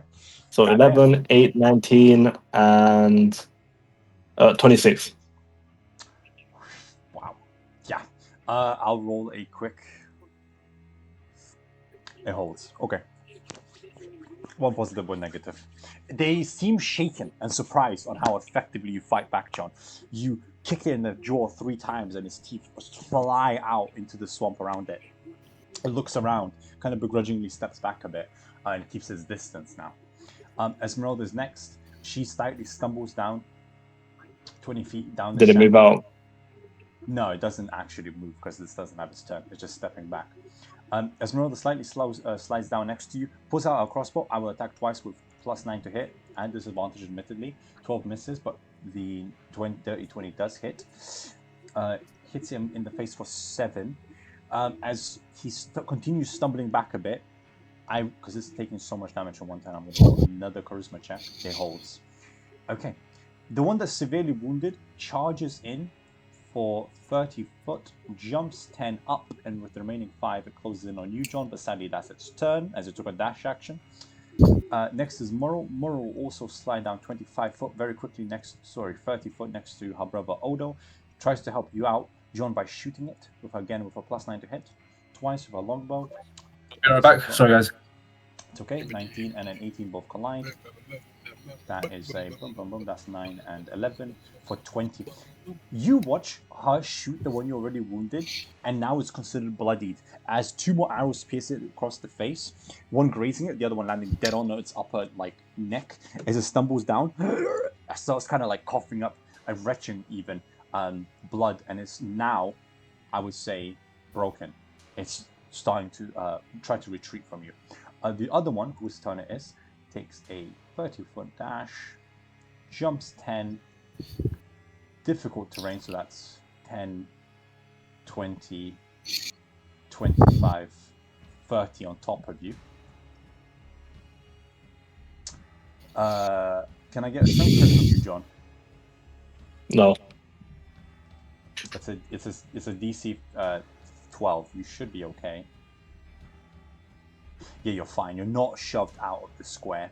You're just sharing a square in difficult terrain. The next one, similarly, will take a 20, 30 full dash through the front door, right on top of Elminar. The other one will likewise run towards Odo. 30, jump 10, run another 30, but cannot get to you because you're above. Last one will just run up behind its comrade and up the planks right next to Odo. Odo, you are not on my list. I just realized. Odo, why? You had a 15. I will re-add. I assume he didn't hit at turn. Ah, okay. I will re-add them. He should have been right next to his sister. So, Odo, feel free to have your turn.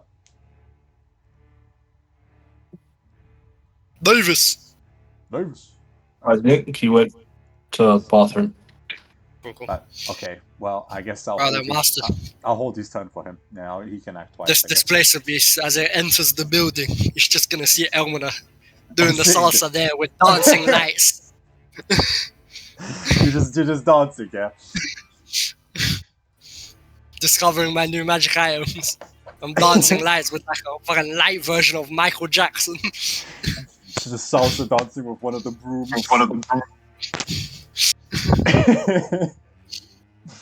My god. It is your turn, Elminar, before Thornblade. As it enters, it kind of crawls in, shaking its head, finding you, kind of sitting there doing ritual spells. I'll just turn and stare and go, "Oh, you weren't invited. Please go away." And,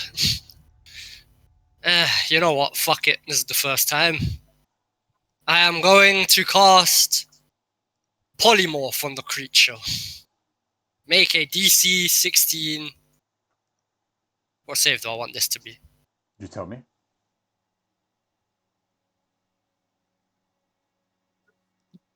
Fuck it, let's keep it Wisdom. DC 16 Wisdom saving throw. Okay. It's polymorph. It has become a common house cat. Oh my god. This is so stupid. Yeah, this gigantic polymorph. Oh my god. This gigantic displaced beast walks into the shack, finds you, and as it's about to grow, you just transform into a kitten. No. And I'll pick it up. Amazing. Right, you pick up the tiny house cat that you turned into this displaced beast. What do you wish to do? And then retreat deeper into the house. Fantastic. Do you want me to bear the meat? Okay. Next person in line will be Thornblade. Unbeknownst to you, one of the displaced beasts has been transformed into a kitten. Right, it's your turn.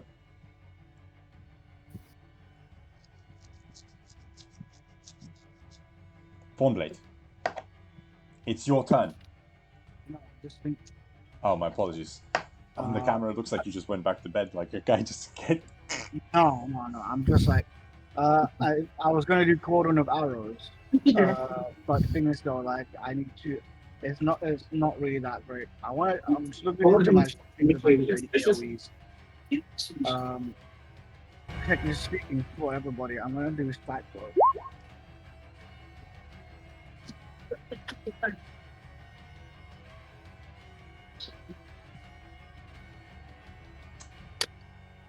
Why is it doing spike of damage? I'm trying to do. 20-foot radius. Okay. So Okay. can I make a 20-foot radius Feel free. on the area that has the most of them, right? That's for you to drop wherever you fancy, my man. Exactly. So I'm gonna do them. But Interestingly enough, I think John might be impacted by this spike growth, but hey ho.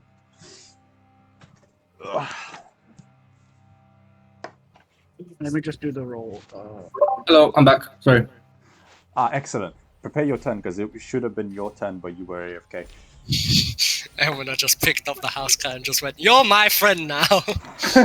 Right back into the Yeah. Gonna do it here. And I can move. Take the pain. Take the pain, This. boy. That's 25 feet. I mean, I'm jumping, but it doesn't matter.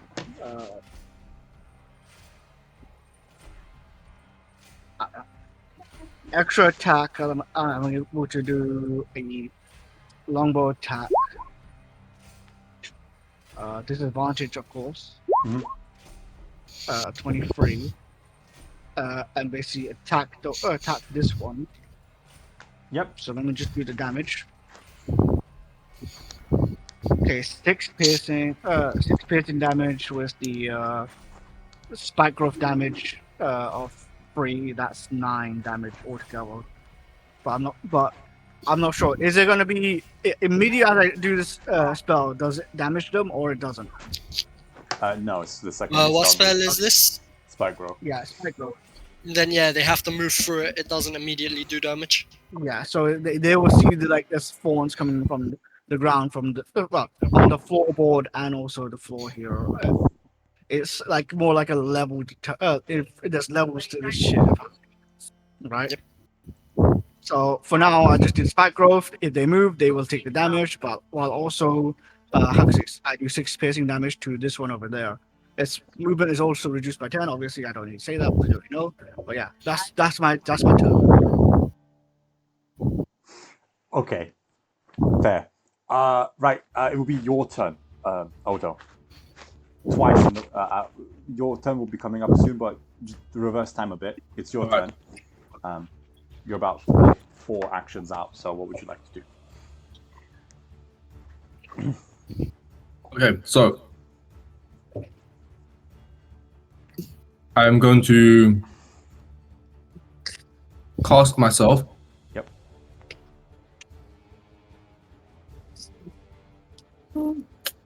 Yeah.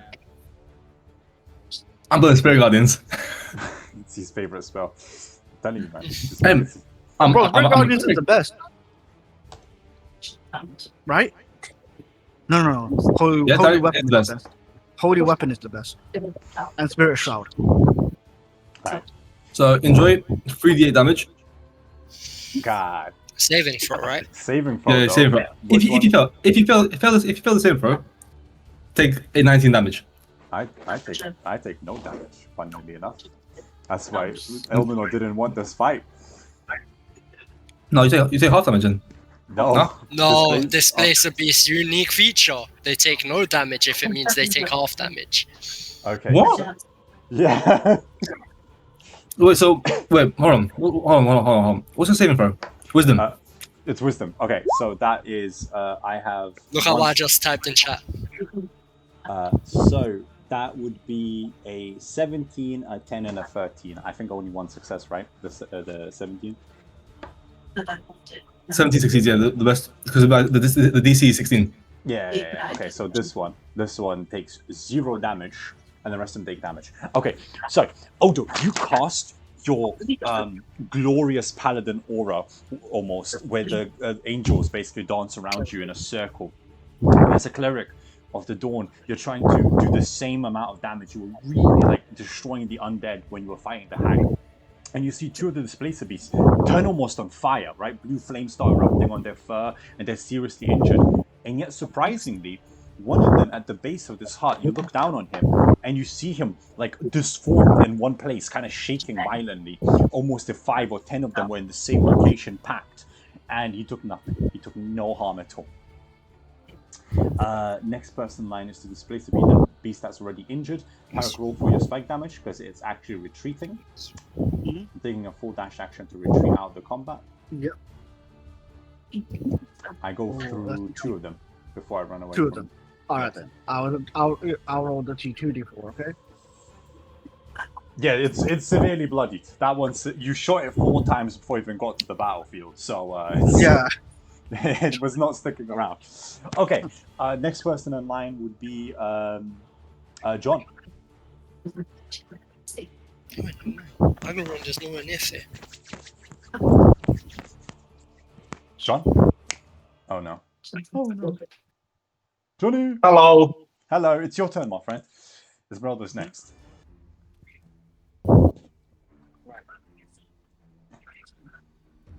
Ah, made a mistake. Okay. I will do the same thing. Let me make this a disadvantage. Come on. No, disadvantage. 13. That's 13 hits, 8 cool. misses. Thank you. Run. I will use flurry of blows.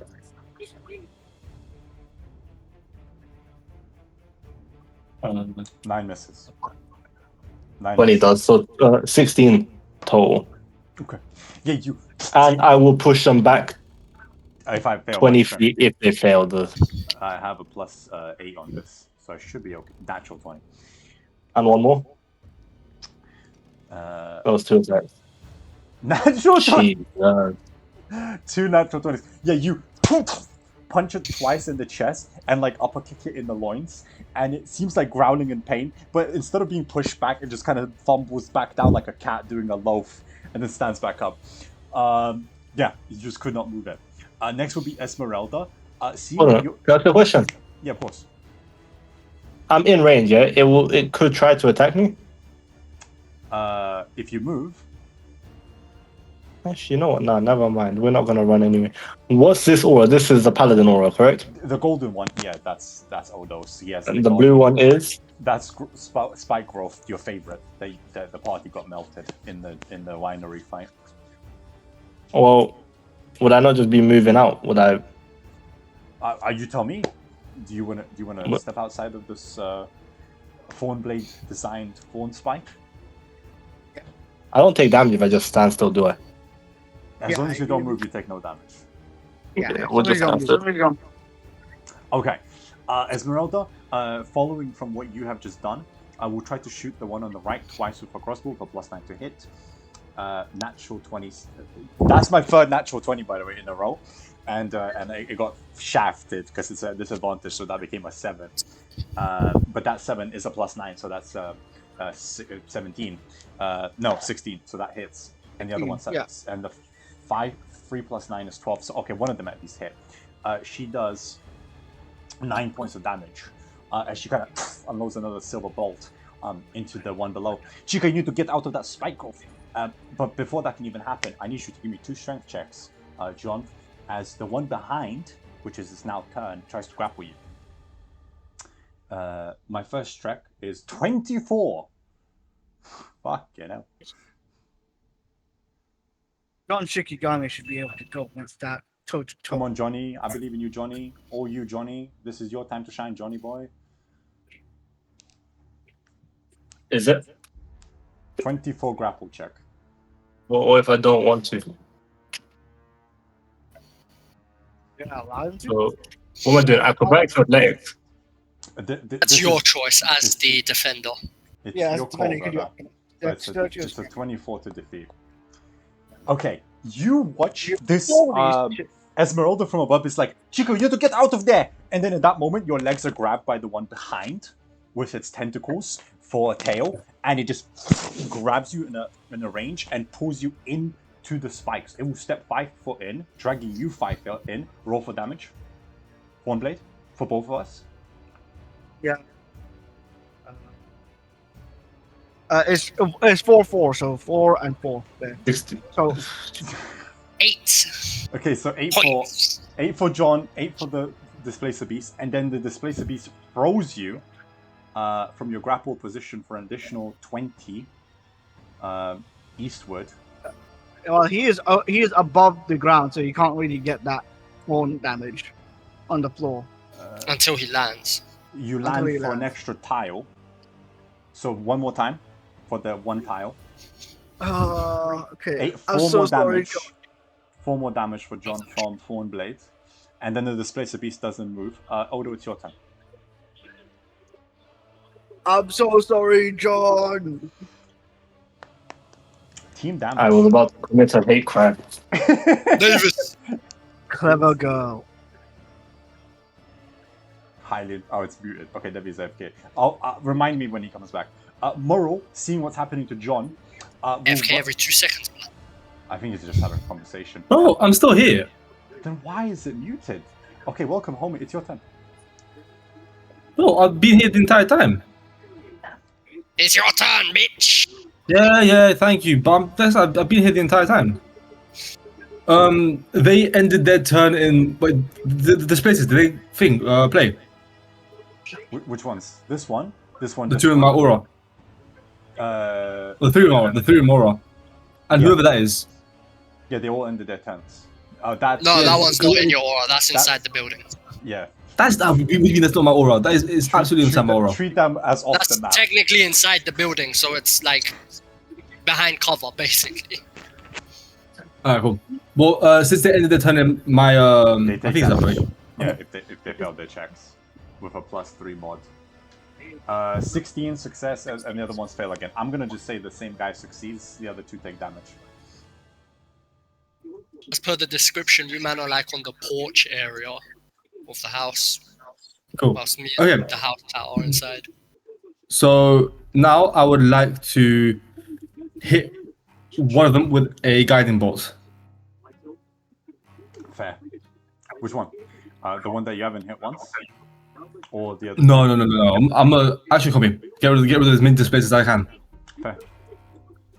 Make sure to roll for your damage. They did the end of the turn, so those 2 take damage. Sure, I'll absolutely do that.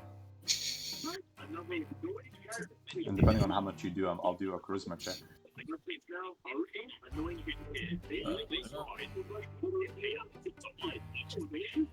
It's just a blue and silver cat in Elmina's hands. Ew! Yeah. What the fuck have you done to me, wizard? 19, does that hit? Why is that straight?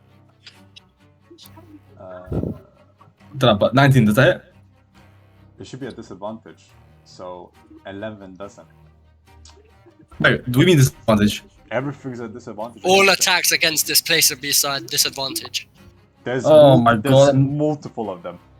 Unless you have a way to negate their magical displacement ability. Guidance. Can I guidance myself as well? That would not help. That doesn't apply to attack rolls. That applies to saving throws and ability checks. Oh, yeah, right. So Wait, so did I miss? sadly with the 11, yeah. You Okay, should lucky. take- Yeah, feel free if you want to. you disappointed, you bastard. I didn't. I feel lucky should not be wasted on a Displacer Beast. Make a straight roll. Luckily, they should have. We'll re-roll your 11 basically. Okay, cool. Well, luckily for you, honest, I have 3. That's true. Lucky is busted. Feel free. We'll see. Yeah, we'll see. Is it- What just happened? Oh, my roll. Why? My roll totally just reset. Don't worry, No homie. shit. We can wait. There's no rush. Morrow's on anyway. We can wait. No problem. This webpage occurred an error. It's okay. Don't panic. Yeah. So if you roll your 11 AC 13, you should hit. Don't forget to roll your damage for your angels as well. 2 of them have been hit by those angels. Yes. Okay. Cool. Just give me a second to roll up my character sheet. Bring up my character sheet again. It's all good. No problem. We got all day. That is actually annoying. I just mind my own business. Murmur. Make my way downtown, walking fast. Watch that. Watch this space. Watch this space. Watch this. Who's coming after this? Oh, it's the displaces. It's, no, bundle. Oof. Okay, right. Let's go again. Bada bing, bada bap.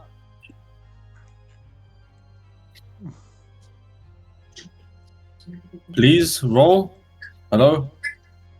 It does a delay. Chicka chicka chewbacca. Cast. 21 does hit. 21 does hit. Right. Cool. look at that. Bum, bum, bum, bum, bum, bum, bum, bum, bum, bum, bum.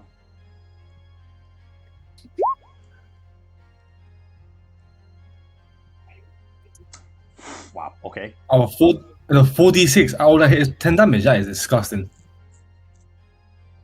That is unfortunate. That is just straight twos.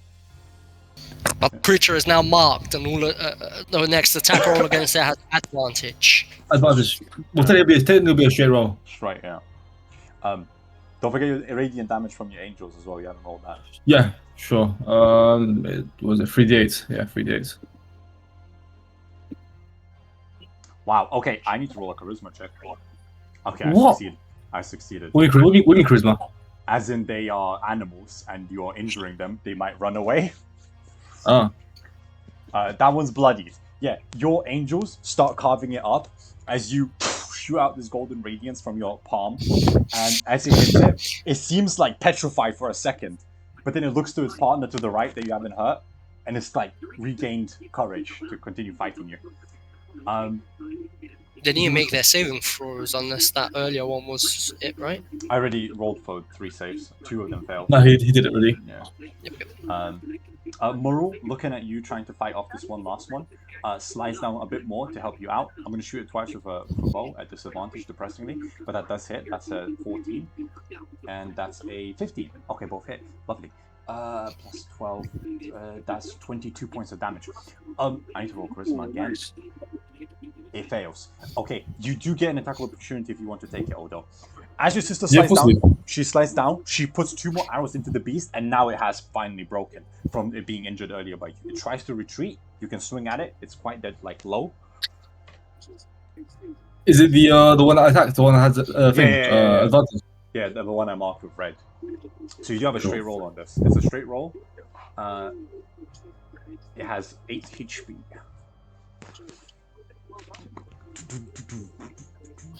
For some reason, my mace isn't registered in here. I don't understand. What miss? My weapon, because I haven't attuned to the thing yet. The sword. Should just be in your normal attacks. He's right. Yeah, but it's not my normal. It's not my normal attacks. I have an unarmed attack. Do you have the mace equipped in your inventory? Sure, I've equipped everything, but nothing seems to be working. Your mace is actually not equipped, or your shield. Shockingly. Yeah, nothing's. Like I said, nothing's equipped. Alright. Mace, backpack. Okay. Let me try now.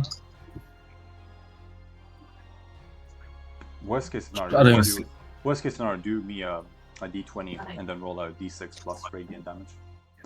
Yeah, I'll just do that. Worst case was. D20, so 9 plus. 9 plus your strength plus your proficiency. 6 hits, 13 AC, 15 hits. And then roll your damage, so d6 plus your strength plus radiance if you have the mods on your mace. D6. Unlucky. 1. Unlucky. It's fine. 1 plus my strength, which is 3. So 4. And that's it, because it's just a normal mace. Okay, no worries. It's limping away, like on the death's door. 10, 15, 20, 25, then an extra 30. Okay, That's its turn. It took a full dash action to try to flee, but it couldn't succeed. Right, the other Displacer Beast turns towards you, steps 5 foot, so do roll for damage. Roll for damage, Thornblade. It has stepped 5 foot within your thorns. That is 6. God damn. Okay, yeah, it hurts. Roll me a quick strength check, Davis. 19 and a 12, based on what you get. Thornblade, you're my favorite ally I've ever had. Went to check. Sure, I can do that for you. You are my honestly the best ally I could have ever And I had. can't do anything good. This was in one turn, by the way. I can't uncast it until next turn. You are yeah, go on. I'm using lucky. You're using your second lucky. Fair enough. Oh, 19, nice. And I'm gonna guidance as well. Yeah. 19 to defeat. Be careful, guidance is a concentration spell, so if you cast that, you drop your spirit guardians. Still, but really? Yes. Yeah. 1 minute for guidance. Fine, that one's 14. Okay. Obviously 19 was the target. You feel like, John, your right hip get grabbed by the tail. It bites in and it yeets you through the sky. It has a range of 10, so I need to aim for 10 within... Okay, cool. It throws you off the ledge towards John. You go through, how much would that be? Just 2 tiles, right? 2 tiles, yeah. 2 rolls for me, Hornblade, of D4, as your teammates are being dragged through the damage. And then, So 40. and then the Displacer Beast will run 10 foot, jump another 10, and I will roll an Athletics to see if I succeed this. That's a wrong dice, ignore me. I do. It crawls next to Esmeralda and Murrow on top of the roof. Right, roll your 4d4, Thornblade, for damage. Oh, DM. Yes. You see this space over here? Yes.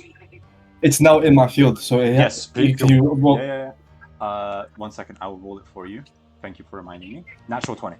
That's my 5th one. Crazy. Don't forget to take 9 damage, Odo, from Thornblade's thorns. Right, next person, the other, it's the baby. I can't do anything, so my turns get skipped. You turn me into a literal house cat. Amazing. It just kind of meows in your lip. You're just petting it. Amazing. Amazing. Whilst your party's fighting for its life. Next beast will also run 10 foot into the house with you and then close in. And I will try to claw you twice with a +9. I have a hostage. That's my natural 6. Natural 20. Now, question mark. If I'm using the cat as a body hostage, Oh my as a body shield. I would say it's too small.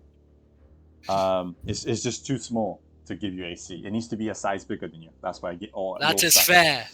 Reroll your natural 20 anyways. Okay, that 20, 25. Can't you just use it as apple? 25. 25 to hit. Crazy. Okay, that is, you're very lucky, only 7 slashing damage on my first attack. Actually, no, that is my damage. Sorry, I rolled twice to attack. It wasn't an advantage. Yeah, so just 7. Oh, sorry, wrong saving throw. Just 7 to get whacked in the face. Cool. That's their turn. Next beast is it's over. It's back to you, Amino, actually. It's your turn. Can I put the cat in front of me and this Displacer Beast? I will allow it. Start backing up. I will roll an intelligence check. Natural 20. That's my 7th natural 20. What is going on in this one combat? Somehow, some way, Monstrosities, right? this monstrosity looks at its friend that you transformed and has lost all focus on you. I start walking backwards and out of the room. Whilst carrying the baby. The baby. So you walk around the room with the kitten in front of you, and the displacer beast follows you, constantly circling to face towards the kitten. But for natural 20, it seems to somehow recognize that kitten is one of its friends or family members, and doesn't do anything else. Does not harm you. I was about to say, I thought I'll this keep was the hostage between us. And with one hand, I'm gonna reach behind myself. I'll cast Firebolt against the one that's retreating again. Fair enough. It has. Oh, it has nah. Odo has left it critically low. It has 4 HP, so if you hit this, you hit this. Let's see. Oh wait, this should be a 21. disadvantage. My bad. Oh. Oh, I'll give it to you guys. 21. It hits. As long as you, yeah, 13 points of fire damage. yeah. The lot. Nice. Odo, as you stand up from the dirty muck, you look to your left and you watch a firebolt just hit this displacer beast as it starts spinning like a barrel, getting engulfed in the flame. It's gone. Next person That's line right. would be Formblade. Thornblade. And I got the best plan ever. I go in front. I'm looking down at the space piece, right? Now let me just see. Drop the bomb. Drop the bombs. Drop the bombs. Drop the biggest bombs. So it's 10 feet. Sorry, it's 10 feet wide. Wait a moment, not like that. A beam there. And I can do 60. Why did you get rid of your concentration spell? I'm going to get rid of my concentration spell of that. For this. Yeah, but is this a concentration? Hmm? Is this a Oh concentration? no. The gust of wind is also a concentration. Yes. Oh, okay. That's all I wanted to know. Is because otherwise the concentration stays up. Yeah. So can you do me a strength saving throw? I can. That's a 12. So I fail. Right. So basically, I'm going to be doing gust of wind. It's going to go back 15 feet. Holy shit. Back growth is going away. I'm not sure if that would work. It would actually damage him if he's going to move that way. No, because concentration gets dropped instantaneously. Exactly. But I put him basically in the right place. I'm just going to say, like, I apologize for the spike growth, but let's all attack him together. And afterwards, with that duly noted, say, I'm going to then do my extra attack of a longbow. I'm not sure if that would hit, though. You can try. 22. Still a disadvantage. It's Uh, hard to describe, but imagine 4 to 7 different displacer beasts in one place at all times. yeah. Think of it like a blur spell, yeah?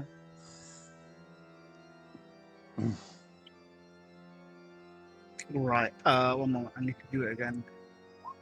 17. Hits. You're good. Okay. And then I'll do the John, damage. you are next, by the way. 8 damage. So I've damaged him for 8, and I also put him next to you guys. Spike growth is gone, so you won't be pricked by a lot of thorns. Just dragging your And that's allies it. through the lava. Okay, fair enough. I'm pinpointing it was a gust of wind. It's going to be a beam of gust of wind. Yeah, you that's kind of like a chain of wind. You keep shooting it down and forcing it to stay next to Odo and John. John, it's your turn. In fact, I will give you advantage on this because I'm technically prone. I've been knocked off the edge into the mud.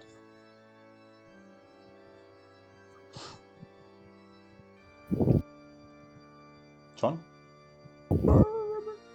John? John! Hello. John! Yeah, I don't know how much you missed, but Thornblade has just deactivated his thorn spikes and has done a gust of wind in this essentially vacuum where I'm constantly being pinned down. I'm prone, so you have advantage on all your attacks. So it's straight rolls against this displacer beast. It's like a sledgehammer. Hits. Hits. Hit. Yeah, all hit. Oh my god. Oh my god. I'll roll a quick charisma check and fail. It is severely bloodied, and immediately as it's being pinned down and you just continue like punching it to death, it starts trying to stand up and tries to flee. It tries to flee. Hold on. I want If I was you, give me a stress check. for me. Never mind. 21. Oh, it's cool. I was gonna push it. Okay, Esmeralda's next. Esmeralda, seeing that her and Moro is getting jumped by these displacer beasts, I'm just going to do a straight up athletics kick. Why the hell not? I think if memory serves, I'll double check. But I'm pretty sure Esmeralda has a +4 or something. Oh, she doesn't actually. She only has a +2. Oof. Okay. Screw it. I've been rolling natural 20s. Oh my god. That's a 9. Oh, that's a 9 for 9. Nothing changes. That was close though. I'll try again. Second shove for a 16. That time it does work. The Displacer Beast drops 10 foot. It takes 3 bludgeoning damage as Esmeralda shoves it off and closes the gap, so Moro is safe. Next person in line would be the Displacer Beast that's petrified. I stand up and I take the disengage action and I try to walk out and away. Odo, it's your turn. Alright, cool. Does that not give them reaction attacks? With disengage. Oh, never mind. Mom was like, what this one do? I'll move in. Walk 5 foot and instantly kill it? Yeah. You're not my radius. I will probably fail. Yeah, I failed. How much damage? Hold on. Nice. Nice. Guardian Angel's just doing bits. Yeah, you watch the Displacer Beast somehow leap out of your range before you can even swing. But before he can even try to get away, you slightly follow him. And the second you do, blue flame just erupts from its back rump up to its head, and it collapses and burns alive like the other one. Still your turn, Odo. You only took 5 foot to the right. Come on. 15 foot, actually. I'm on babies. I'm a Because roll rough again. terrain, and then the gust of wind. Cool. So can you do that? What's the save room? Yeah. +3. That roll. I don't think it rolled. 17. 17, my apologies. I did not roll. Yeah. 17, I know succeed, so no damage. Cool. Cool. No. I want you to reroll lucky. That's your last lucky, by the way. I know. I failed. I take the damage. Half the damage. Okay. This Displacer Beast seems to slightly tinge its foot catching a bit of fire, but it's not as effective as you imagine it would be. Back up. Another 10 foot. Move back into your radius. Can you roll another wisdom save throw? It can't be triggered more than once a turn. Can not. No. No. I'm not. Alright, fine. With that, I would like to.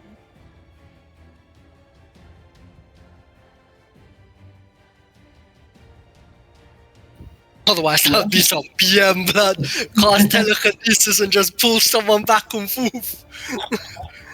Just doing the chicken leg, jumping in and out. But to be fair, it doesn't say that you can't do that. Under the spell, no. But under spell abilities, yes.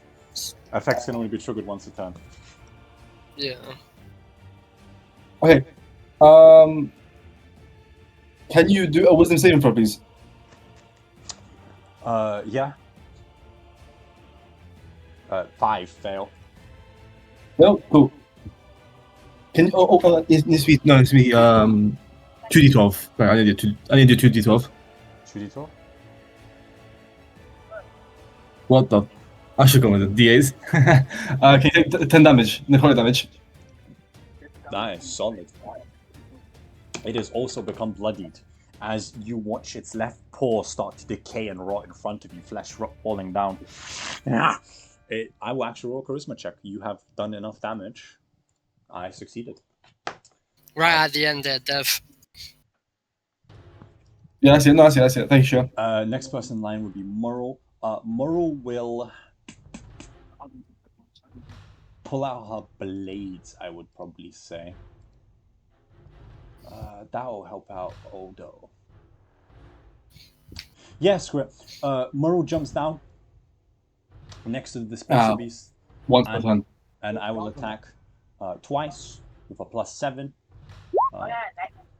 Sadly a disadvantage, so two critical failures. Murrow, now that she's only with one eye, jumps down with her blade and just lands like 10 foot wide, completely missing the tail beast. It is now the kitten's turn. The kitten, oh sorry, it's not the kitten. The kitten's coming. This one that's injured, I will then look towards Murrow, turn around. I will try to do a grapple on her. Natural 1. Second grapple on her. 7. Doesn't break armor. Instead, I will then proceed to do a 10-foot run, then 10-foot jump. Then I'll roll an athletics check to see if I can actually crawl my way up here. That's at 11. That breaks my 10. All your natural 20s have been used. They have. I used 7 natural 20s in one combat shear. Get on my level. It crawls up to Thornblade, and that's its turn. Now it's the kitten. It skips the kitten's turn. Meow. Next person is the 7. I've been doing a lot of good throws these days. I'm the only one that has not been attacked. I will jump down, allowing an attack opportunity from Esmeralda, which she misses, and then I swing twice. Hit both times. That's a 21 and a 19. You take 19 misses. The 21 hits. Okay, so I don't know how, but fair. 11 damage, 11 slashing. And it's back to you.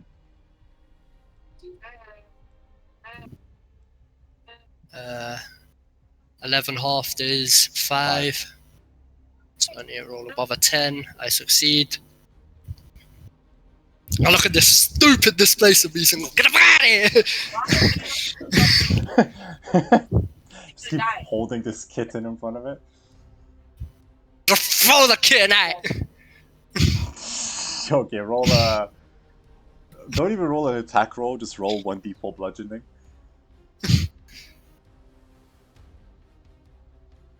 Oh my god, you max out. You throw this cat into the Displacer... Scratches into the Displacer Beast face. The cat's so confused. Kind of lands in its face, starts scratching.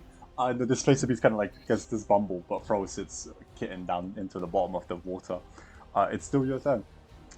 I just look at the Displacer Beast and go, look, you little stupid beast. I've heard tales of your creature's intelligence. If I can do that to that creature, imagine what I can do to you. Now leave! I'm going to continue acting on that. that. I will act on that natural 20. I'll allow you to roll a persuasion check. This might be the most intelligent Displacer Beast in all of human history. Oh, 4, lucky. I am going to ban this feat. I want you all to know in this fucking party. 11! I want you to know that this is the 5th fucking character that has lucky. And frankly, none of you are a halfling. Yeah, with an 11, that's DC 10. I had a nat 20 before. It looks at you, and it makes a decision, and you watch his body language immediately turn left, and it seems like it's about Take the kitten and leave! Fair enough. Yeah, it looks like it's heading for the kitten. Next person in line is Thornblade, unless you want to do anything else, Elmer. Well, first of all, I can basically... I'll just turn around. I can... wait, let me double check. I'll cast bending on my clothes. Am I allowed to move Bonus action. the gust of wind? Yeah, in the next turn. It's your turn. It's a new round.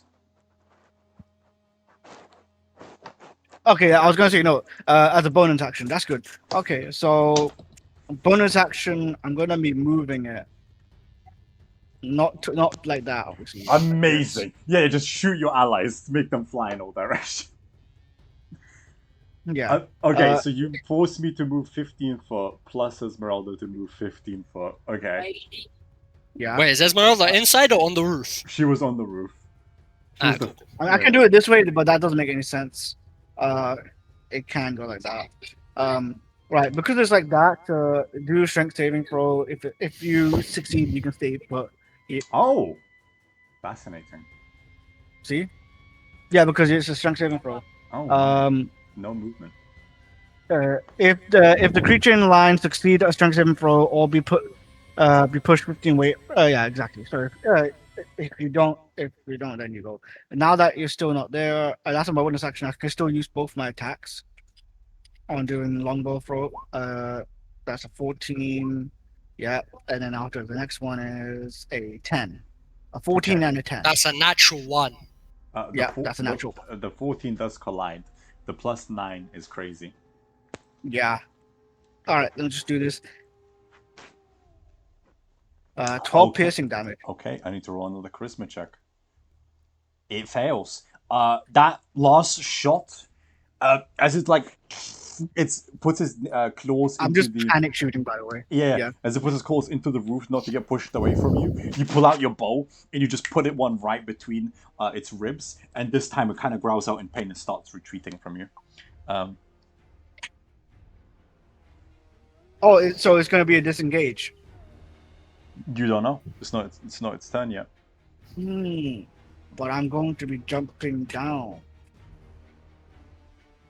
It does not take an attack of opportunity against you. Nice. And with that, that's how many feet is that? I'm jumping down. That's 5 feet, right? Because I was in the edge. Yeah, you took about 10, but you're fine. You willingly jumped down 10. So if I willingly, do I have to roll for a damage? Nah, Do you roll it? I'm not that cool. Okay. I'll just go backwards as well, so I can have a line of sight with this one, and that's my turn. It would be John. Yes.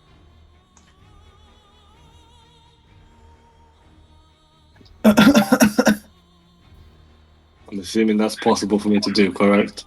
Yeah, you know what? Of all the characters in this team, yeah. I will only ask for one acrobatics check from you, or athletics. I'm throwing sources for you. 25 climbing. I mean, yeah. Yeah, you're fine. You're fine. It'd probably consume your entire movement, though. I mean, I can also jump if need be. That's true. Oh, hold on, let's just do this instead, and then I can still hit him anyway.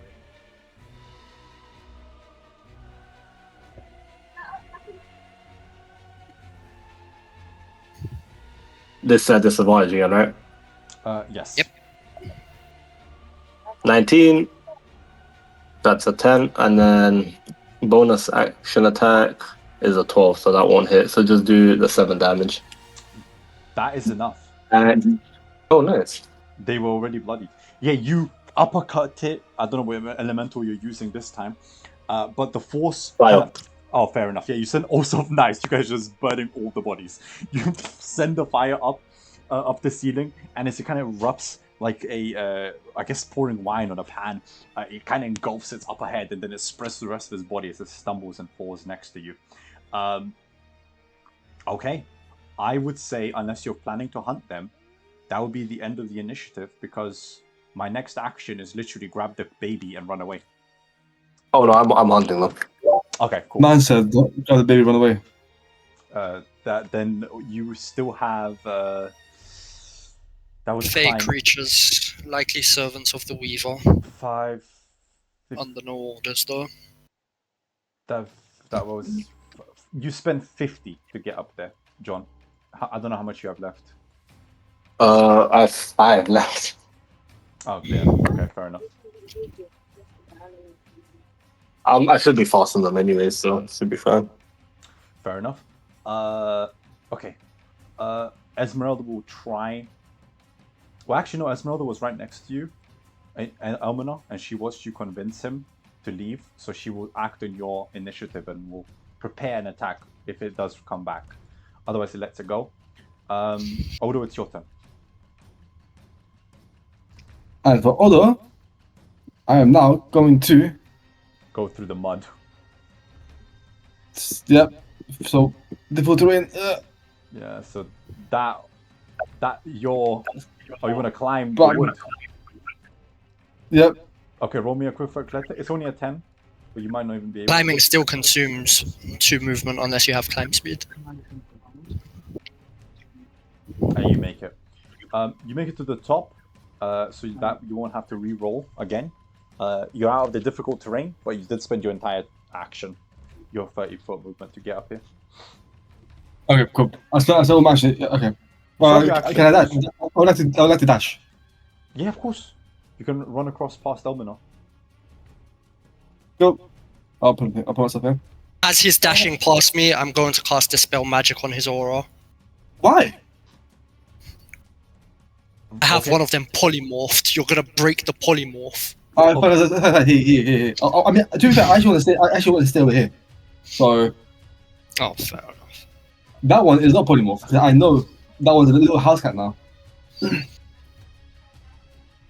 No. They I are would- fake creatures, likely servants of the Weaver. Probably here to protect the house more than anything. Yeah, well, 17. this is No. our house now. This is our house. In the middle Honestly, of our house. this is Our bro. house. 17. 17. Okay, there's no point me trying. I end my turn.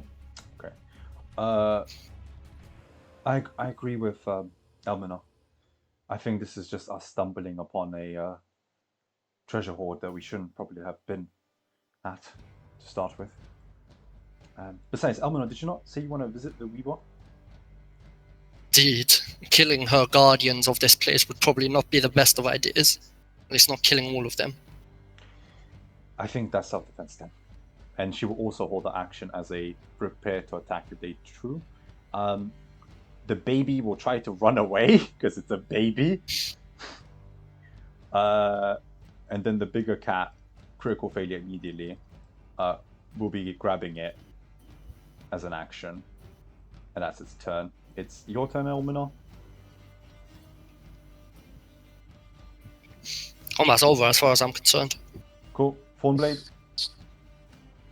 So yeah, so I'm going to, I'm not going to attack. It's running away. Just let it be. I'm going to just disengage. John. Oh, I'm chasing. Fair enough. Okay. You're on top of the woods, so you're not in difficult terrain as long as you stay on top of it. I'll draw a quick line for you. Okay, that's not a line, that's a circle on us. Well, Oh, that's fine, yeah. I saw your arrows appear anyway, don't panic. Natural 20. Okay. every time I roll a crit, I always roll terribly.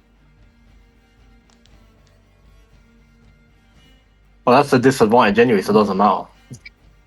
5 damage. Isn't this a cone? No, this is just my melee. 10 damage. 15, and then a bonus. How hurt does it look? This one hasn't been hurt at all. Flurry of blows. Let me just do it like this. 22. They both hit, so 16 damage. 31. Okay. Yeah, you start bashing the back of its legs as it kind of stumbles to a stop and drops the kid and turns around to fight once more. It looks wounded, though not bloodied. It's Esmeralda's turn. Esmeralda slides down from the roof. What are we doing, chicos? Are we continuing the hunt? No, let them go. As you Let decide. it be. Best to let them go. Right. I'm looking at the corpse of the displaced beast, and I'll just look at Esmeralda and say, like, 20, is there any worth of Right. skinning these displaced beasts? 5, 40, 50. That's it. I can get off the map with a full dash action, John. You can chase me off the map if you want. What's your movement speed? You're gonna catch up. It's only 80. Your movement speed is 18. 80. 80. Oh, 80. Yeah, I'm at 165 a turn, so. Yeah. The moment they're far enough away, I drop the concentration on the polymorph. Okay. Right, just to speed up the process then. John, if you continue hunting, most likely, especially the wounded one, will not be even, like, it will try to fight back, but you'll win. You're gonna hunt. Oh, can I ask you a question? Yes. Did it disengage from me? No, you have an attack opportunity. It will become bloody. Yeah, it hits. It's bloodied now. It's less than 50%. Yeah, I'm gonna keep You know, chasing. for a priest, you have extreme bloodlust. What did you say about if I continue chasing? No, I was just to speed up the process. If that's the case, I will only attack you twice whilst the other one runs away. See if they collide. Oh, I'm killing both. I'm killing both. Okay, well, just okay. Right, let me just do my damage then. 9, 5, 14. Just to speed up the process, 15. Okay. 2 hits. Okay. Boom, boom, boom. That's 12 and an 11. From 4 attacks. Damage. Yeah. Roll to damage quickly. 13 AC. Hold on. Let me just do this. So I'm taking 8 damage. So 12 and 11 turn into what? 23 becomes 15. 15. Yep. 15. So I'm 40, 42, maybe 42. How much are you at? I'm sure.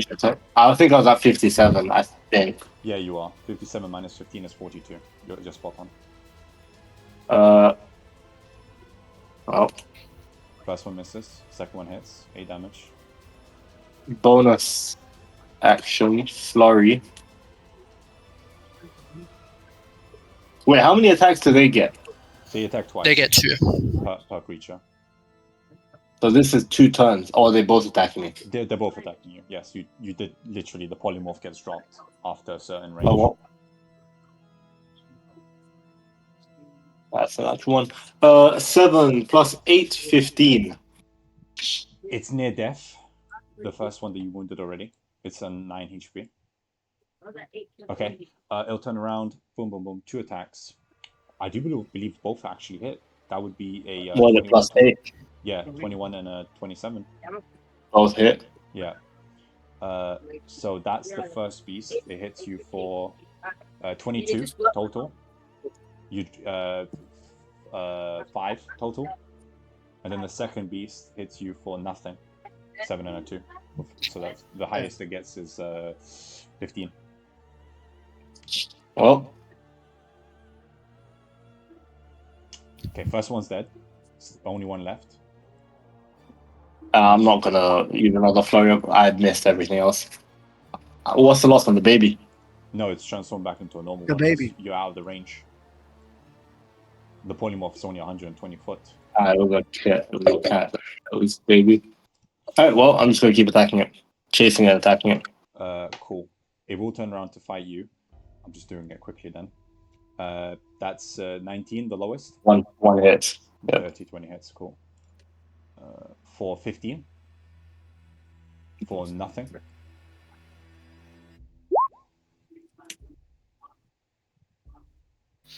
Uh, 16 damage. Yeah, 16 damage. This one isn't hurt, by the way, just letting you know now. 2 attacks. Both miss. Miss. Your turn. Hits, misses. 10. 10. Okay, second attack. Yeah, Both hit. Oh, That's okay, so the first one's completely cancelled out. 8. Only 8 damage. I'm killing this one way or goddamn another. It has 85 health. That's fine. I have a billion attacks. I'm a monk. 19. 13, 24. Yeah, all of them hit. It's almost bloodied, but not yet. Both miss. Miss. Your turn. One. What's up with all the crits? 8. 8. It is now officially bloodied. 1 hits. For 8. Nothing. 0.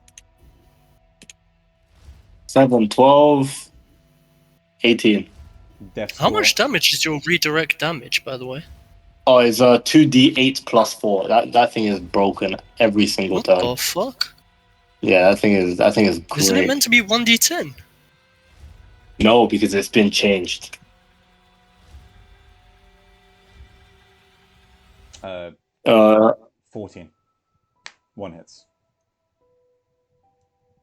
oh wait, no, I'm doing the wrong thing. No, I'm doing. Hold on. It's 1d10 plus 11. It's still broken anyways, but Damn. Damn. you might have to. It's okay. As long as you hit. Plus your dex and monk level, yeah. It only has Yeah, 8 sorry. HP, so as long as you hit it, you kill it. I'm probably going to be saving around the same amount of health shield, honestly. Yeah, probably. I was just confused as to why I saw 2d8s. I was like, what the fuck? I didn't realize because deflect attack and redirect attack, they had the Yeah. same place. Right? It is 24, 33. dead. It only had 12 HP left. Right, sorry I'm about going to burn bodies. sorry for everybody else who had to wait there for a second. Sense of apologies. I think you got severely bloodied though, John. I still got 29 health. That's like 3/4.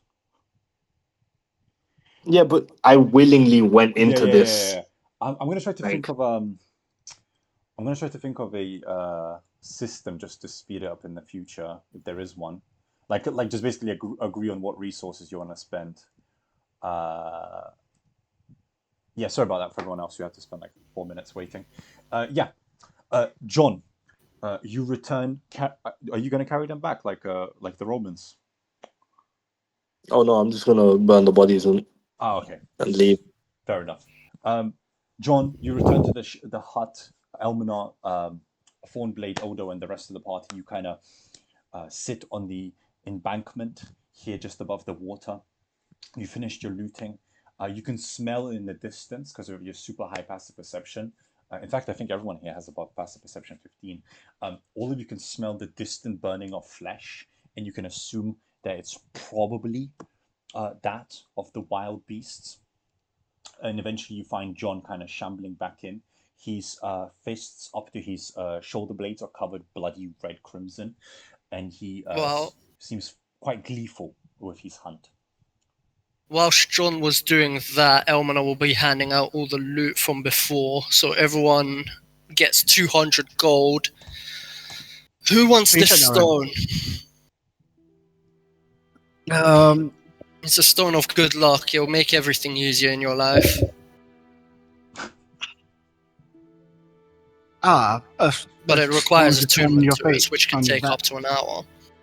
Yes. So I feel like somebody else should really have that. The equipment I have. I do not want to mess with fate like that. Hey, John's not here right now, bastard. This is why you're chasing the fucking thing. Honestly, Tree said I got back. He does move. Nah, this is in the intermediary between. In the 1-2 minutes of chase. Fair enough. Okay, fair enough. Not really. I killed them in one turn. You said they stood and fought me. True. They can't run away because I killed them faster with attack of opportunities. They wouldn't have been able to run away. Are you going to run back or are you going to I'll say within a minute he can be back. That only took a few rounds. That is true. So like take this stuff, and I hand 2 oils of sharpness to Thornblade. Oh, thank you. I would like to have some of that oil. It's very handy because I literally have an action for that. It's called Douse Space with Oil. Otto, are you there? Odo is not here. Of course he's there. I believe you may find great use out of these, and I'll hand you 3 scrolls. These 2 are for mass cure wounds, and this one is for bringing someone back from the dead. Oh. I mean, I can cast anyway. With scrolls, I don't need the components, do I? It's just completely free. It just takes an action to cast. And the scroll the scroll does get consumed. It is the component. Oh yeah, of course. Let's hope I don't have to use these. Otto, do you want this stone of good luck? It will give you a +1 to all of your ability checks and saving throws. Yes, please. Oh, please. I'll hand it to him. It requires attunement, though. Yeah. That's it, really. There was nothing much else in there, unfortunately. other than this pipe. Unless Oh, you you know want it. what? Is it a magic pipe? It is. It's a pipe of haunting. Oh god, no. No, I'm good, thank you. Oh, there's also these. And I pull out the magical little rocks. What's so special about them? They just hit their targets easier. I They're mean, basic magic. I don't really have a sling, so Oh, well, there is this one. I love a sling. oh, how convenient. Gabe has a package. Whoever the witch killed.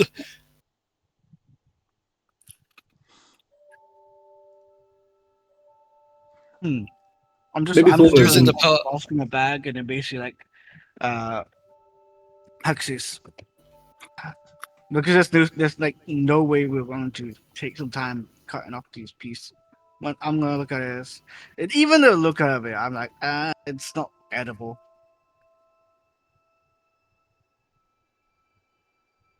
If you want it, it's yours, although it's just a simple sling with the +1 rocks, +1 rock ammo. You know what? I'm good. This was sapphire bullets. I have magic. Fair.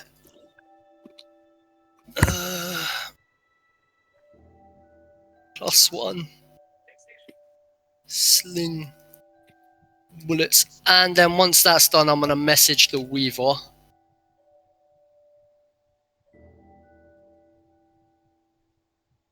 Okay, what do you wish to tell? We are back in Berez.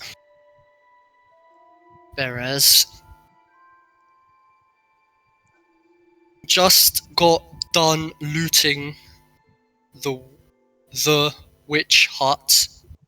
So that's 12. 13 to go. Where are you? 15. Your agents are dead. And that'll be it.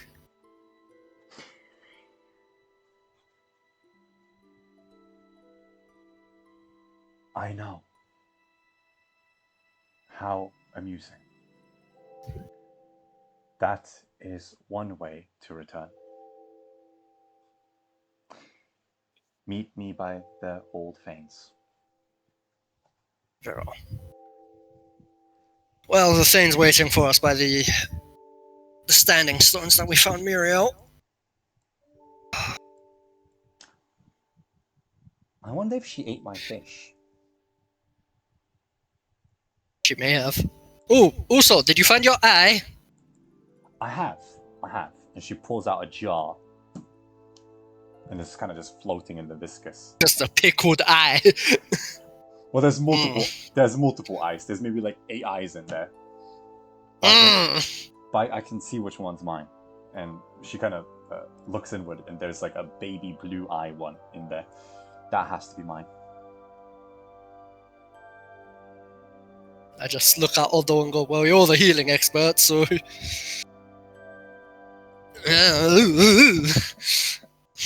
Don't worry. I'll get it done. Thank you for caring. Can't wait to have my eyes back. It's been difficult to shoot an arrow without my actual main eye. Very well. I suppose we should start making our way. Well, Just that's gonna quite take a What? that's quite a grim thought. What? Indeed. Getting my eye back is a grim thought? No, just the fact that you're going to be reinserting it and everything surrounding. But I agree with John. But you didn't Yeah. mind. But my fingers growing back wasn't disgusting. That was just... That happened outside of our sight, honestly, but not that disgusting when it's only you and your magic hand. Okay, me and Odo will do it in private then. I'll just ask him to rejuvenate my eyes. There's also something about the snap of bones against a fist is quite different to like a squelch of an eye. You know, I kind of hear you. Like, As I put my eye back in the socket, will you hear like a loud pop? Did you say, will you hear, or it? Do you think you'll hear a loud pop? Not if you stand 100 feet away from us. Okay, fine. I'll do it in private. Oh my Fine. god. I thought that was a thunderclap. As we're walking away from the house, Elminor's just gonna over his shoulder cast firebolt at the house to set it on fire. Fair enough. Me putting the green gem back in the house to walk around with the chicken. We are the new Baba Lasaga of the swamps. Fair enough. I get an edible mushroom, put it on a stick, and then roast it as I wait. As we're waiting, seeing that. Yeah. Pardon me. You walk through the wide breadth that is the Beres swamplands. Again, the mountains on either side of you kind of suffocating and trapping you in this place. But returning northward to more solid ground, eventually the old paths give out to the higher hillsides, and you see the fanes in the distance, the bird songs still playing around. The pathway itself is more cleared out. It seems that nature has regrown, I would say quite unnaturally. In many ways, there's been an effort to shape it. But as you approach the fanes, you can see the weaver amongst the various cobwebs and tiny spiders playing between the stones. She seems to be not maybe meditating per se, but she's sitting there, her legs crossed, and she seems to be channeling something.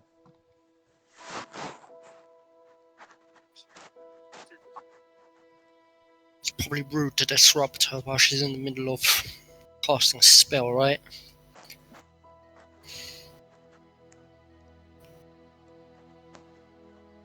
I would say if it's important, why would you not? Fair. I'm gonna cast message to her instead of sending. So this is the cantrip. Yeah. And I'm just gonna go, well, we're here. 1 minute. Very well. She needs a minute. A minute or so passes, and you all feel a golden green aura just erupt in about 120-foot circle around you. She stands back up and almost on her insectoid legs walks towards you like Lolf, her giant sack of a spider, as well as her legs now regrown as she approaches you all and kind of lowers herself, transforming again to a more humane Strider. form. You see her take on a female approach as little spiders still kind of hover around you, the stones around the place. How could I be of assistance to the heroes of my swamps?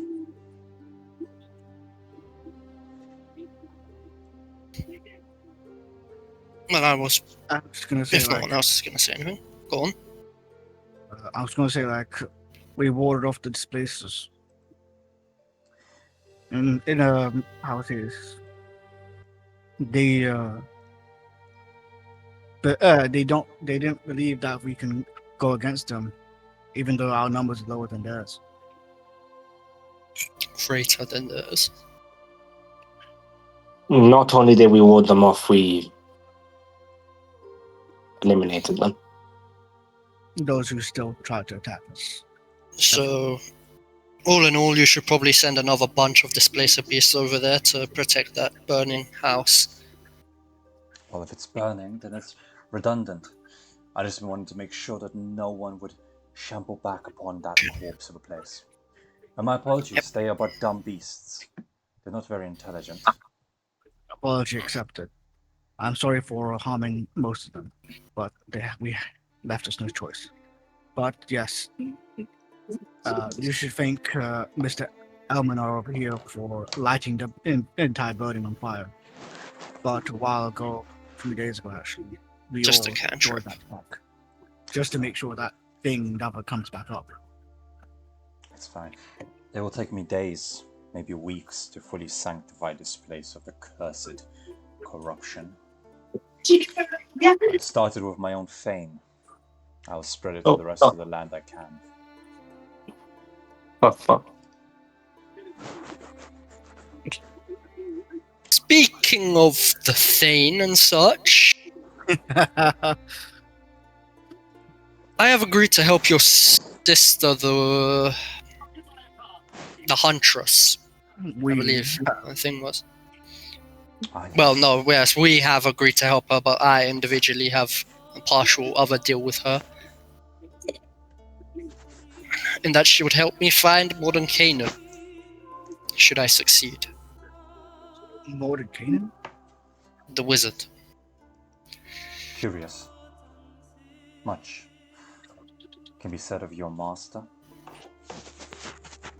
Well, partial master. Stepmaster, so to speak. I would also have an ask. Free. I'm here to grant a boon.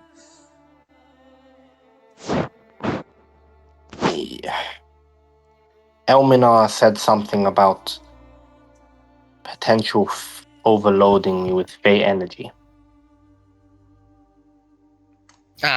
To break the control that his conjurer has over him. It can be done. To grant him freedom. You desire to be your own creature. Well, I'm indifferent to it. I just want the boons of this amulet. The 4 boons. In that, you are very much already human, constantly seeking power. Maybe. But not that I know any different.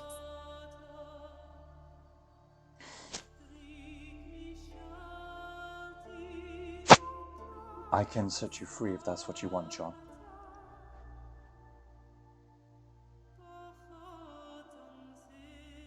Well, looks like I'll be using this amulet sooner than I thought. Possibly. How does the idea of being your own person sound like to you? You have never had to think for yourself? As I said, I'm indifferent to it. I have been thinking for myself. I haven't actually been receiving any commands or orders while I've been here. So you've been acting on your last order?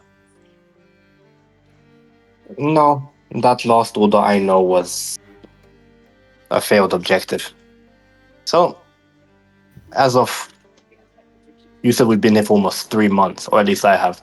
You've definitely been slightly over 3 months, yeah. You've survived 6 full moons now. As of about 6 weeks ago, I stopped doing that. No, not 6 weeks. Remember, every 2 weeks comes a full moon. No, but... Yeah, but you said 3 months, yeah? Yeah, 3 months. Oh no, then it's been about 12, 13. As of about 10 weeks, no, because 2 weeks I didn't know a thing. I was just following Elizabeth around. Fair. As of about 10 weeks ago, I stopped doing that.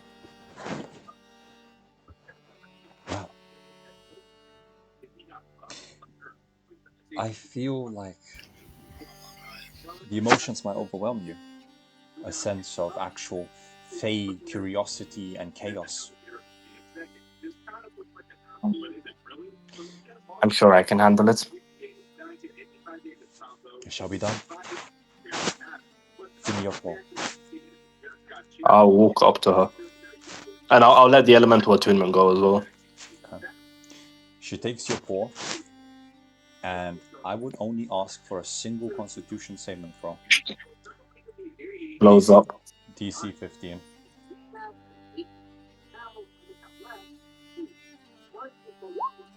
Oh, well, that's a pass. Yeah, no. Yeah, it's a 16. Yeah, you're fine.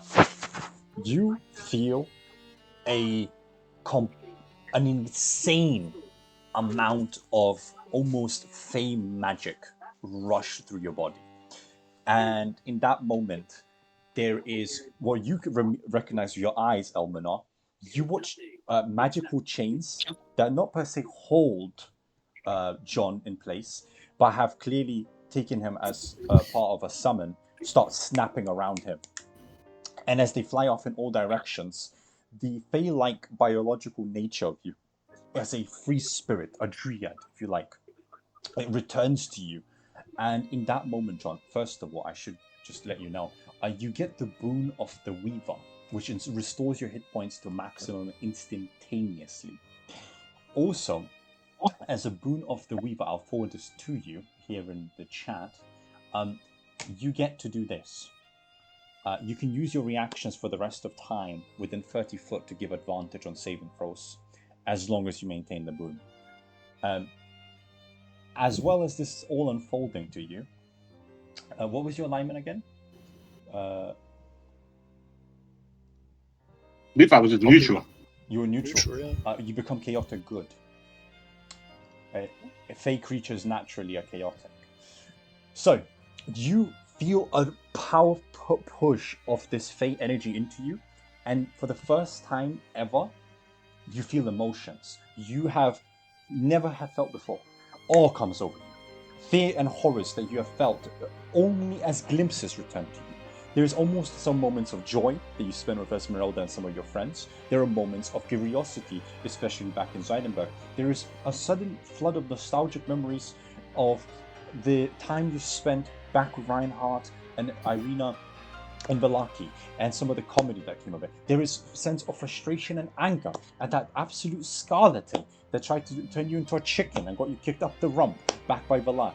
There is a sudden return of the pain and also sadness of almost dying to the massive gypsy explosion that was the caravan of Esmeralda, and also some of that frustration that you felt towards her in the moment. And also all these emotions overwhelm you and change you from almost a biological level.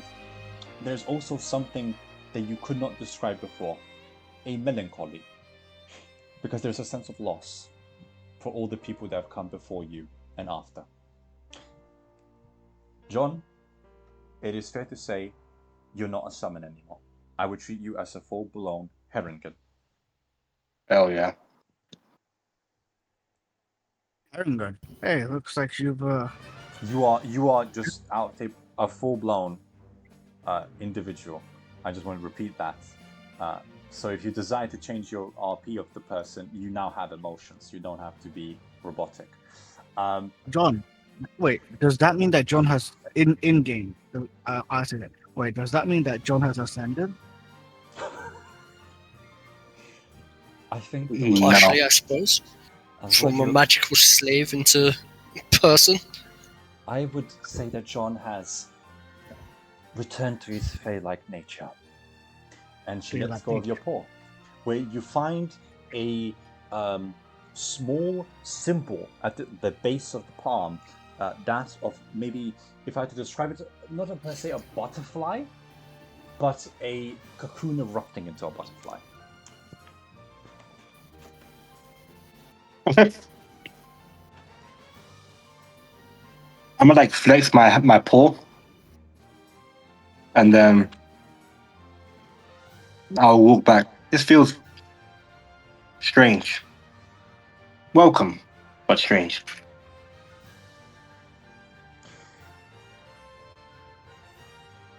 As I said, try not to get overwhelmed. It's going to be probably days, like a newborn child trying to discover the world for what it is. Try to keep a cool head. I know it's quite difficult for us Fey creatures to keep our emotions in check sometimes. How may I help the rest of you? She looks Curious. towards you, Thornblade, Elminar, and Odo. Yeah. I'm gonna staring at her anyways. With the arcane. His eyes glowing, just staring at her while she did that, try to understand how her magic works and whatnot. I'm just gonna say like She definitely casted a transmutation spell on a very high level. As to how it worked, this is a reference that very few people will understand, maybe outside of 3.5. Wild magic.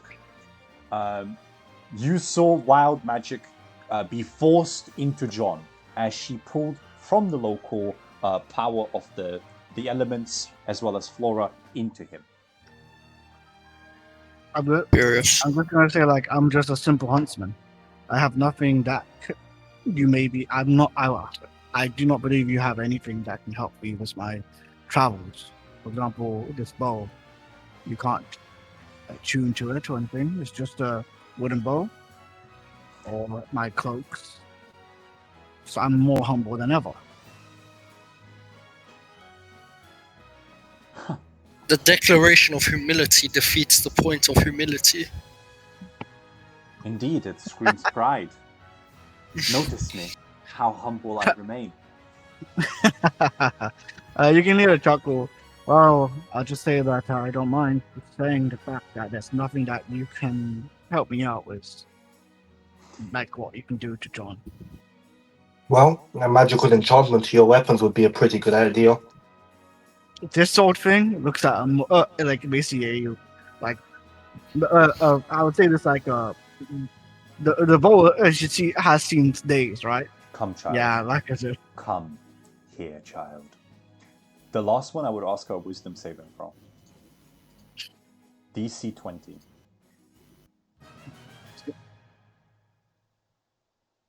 Wisdom saving throw, DC 20. You can 20 you can on the choose dot. because it was an order. That was an order. You could choose to refuse if you like. Come here, child. I'm just gonna be like, what can you do with this? Oh, I do not know about the bow, but I can grant you a gift of my fame. well, I'm not going to. Well, I'm not going to disregard your favor here. Here you go. She puts her arms around your forearms, almost like prison shackles, and you feel a burning pain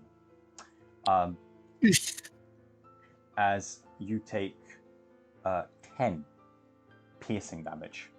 For the rest of you, you watch vines erupt and rip through his forearms, almost if a dagger or blade had been pierced through. And as they do, they start wrapping around like braziers, and they start materializing on you almost in an elven design up to your elbows. And they attach to you almost like a second skin. Braces of archery. I was going to say, outside of table, you have now gotten braces of archery, which if you didn't have proficiency, you do have, but more importantly, you get 2 damage on all bow-based attacks going forward. Oh, okay then. I'll put that into my character sheet. But I'm like, did you give me a curse? No, I granted you a boon. Ah, see. I am not my sister. The thing is, by the way, I also envision that she's really tall because I'm 5'9". She's like what, like? She's like almost 10 foot, gentlemen. I forgot to mention. Yeah, that's what I'm saying. That's what I'm role-playing. She purposely shrinks down to around 6 foot when talking to you. Exactly. But usually when she's in her full form, she would be considered a huge creature. Yeah. So I'm just gonna be like, oh, yep. Thank you for the boon. Son of a bitch, I forgot to add all of these items to my inventory. And Anyways, yourself, So Odo, would you like a boon of some kind? respectfully walk away as I let Odo go past me. If he wants to. You know, he's you see now, he's humble. He's a cleric. Well, I was being. Davis! I'm giving my manners because I know that I'm can't go. What I'm eating. Yeah. Do you want an item from her? Or anything from her? Armor.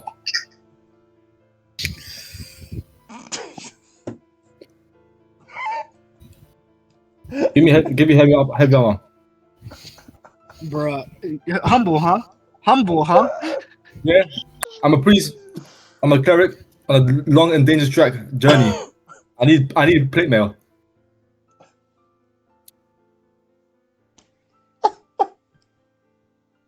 He has his priorities straight. I'll give him that much.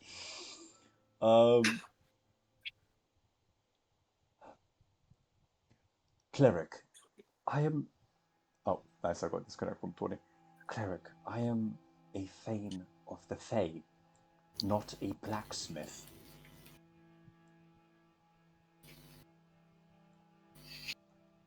And I want nothing. As you desire. And the wizard?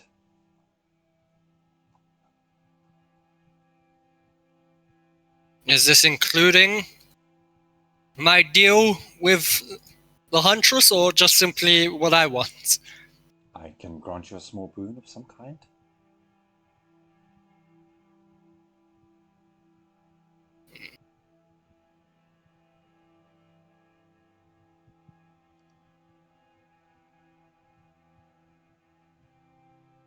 I suppose I could use a new staff of some kind. That or a robe. She goes up to one of the twigs, kind of just snaps it off, channels something with her hand. It starts to glow like a greenish purple, and then she kind of holds it out towards you. Here's your staff. I'll reach forward to it. It's a fine wand carved of, well, a nearby tree. It has some kind of runes all across it. Seems to have radiating aura of magics. I appreciate that. Because I know you identified it later anyway. It's a wand of the War Mage. Appreciate it. +2. She looks towards you, Ono. I do not want you to leave unrewarded. It would feel wrong. So, all the same, if you go to the nearest blacksmith, I would simply, and she takes out a small satchel, blow this dust in their face to get a, let's say, persuasive bargaining chip. Okay, right. Thank you very much for the gifts. Outside of table, that little satchel is a one-time use, but it gives you a natural 20 on one-time persuasion on anything. For negotiations. Yeah. Persuade Strahd to kill himself.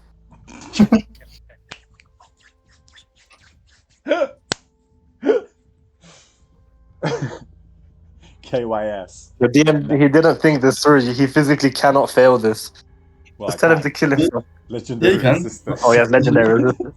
Yes, you can. Well, technically, you can't legendary resistance a persuasion. It's my action, not yours. And it's not a saving throw, it's an ability check. The satchel has a DC save for the effect to take place con, so I could refuse that one. Never mind. It's just most people will not. They will not succeed a 20 con save.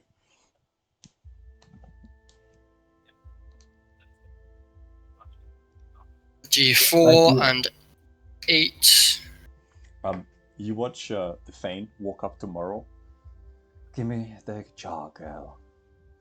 And she does. You watch her kind of open up the satchel, pull out one of the eyeballs, lift her eye, and just punk back it in. Then you hear the squirming as she kind of pushes it, kind of casts something. You watch her, again, a green light erupt from her face.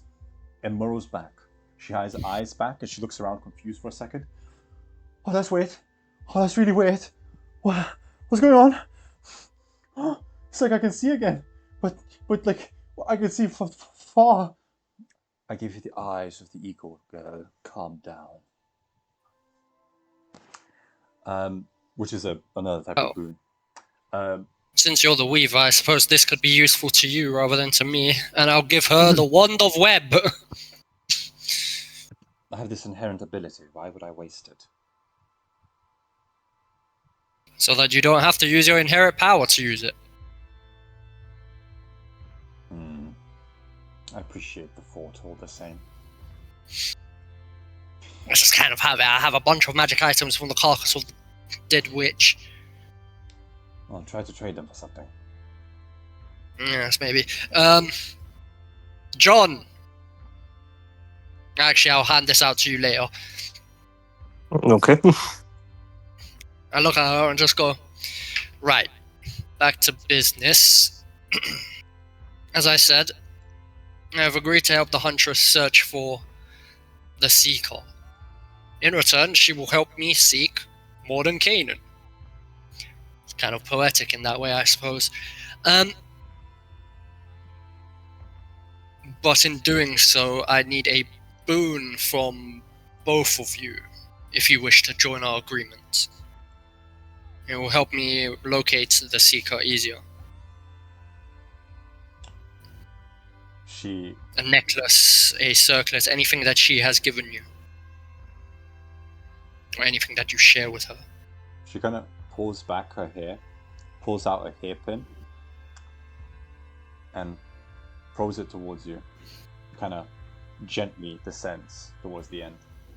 You pick it up, and it's a platinum, silver embedded kind of piece of a butterfly. That was a gift from my sister to me, to remind me that even my cocoons erupt into beauty. You should probably find her in the Far East. She was traveling Possibly, yes. with a band of Valakis. Well, of Valaki's eastern half towards Barovia. But that was years ago. Very well. Nevertheless, I appreciate it.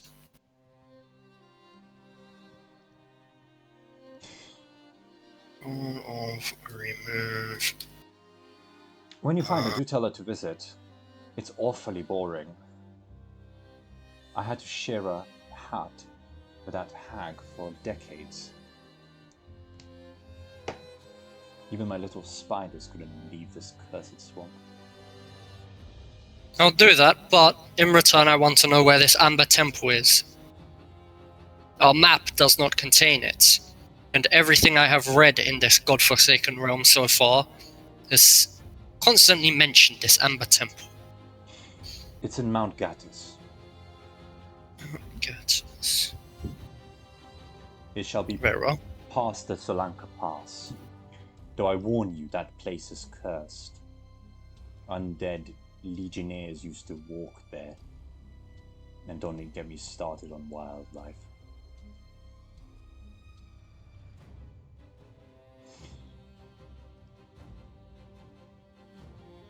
As to its exact location, I do not know it. It's been hidden well by Kazan. The wizard and did everything in his power to purge it from our memories.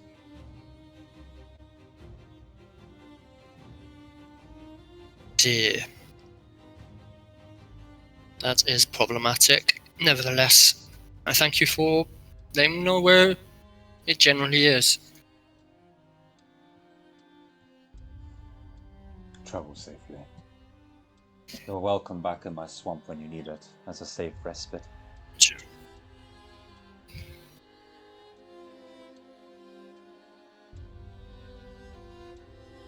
Get rid of that. For the rest of the party, what would you like to do, if anything?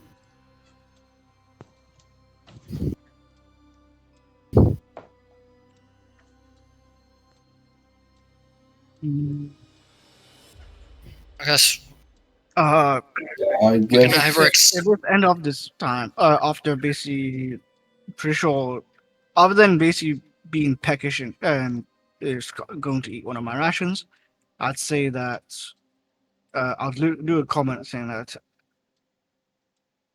never in my life would I actually meet something like that. By the way,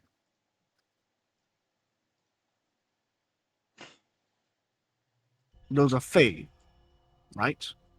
indeed. Powerful one as well. They do more actions around these woods than anything else I've ever worshipped. Uh-huh.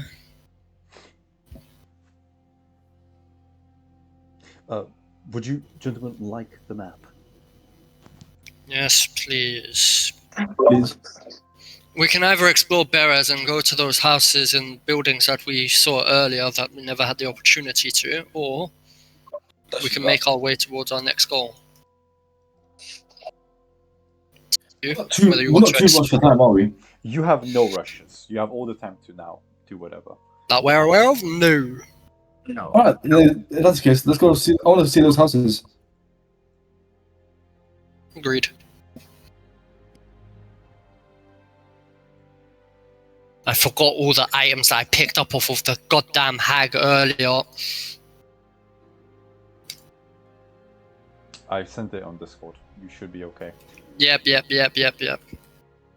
I'm just right. adding them to my inventory. Oh, ring of walking. Oh, wait, ring of water or water walking does not need attunement, but braces of archery does.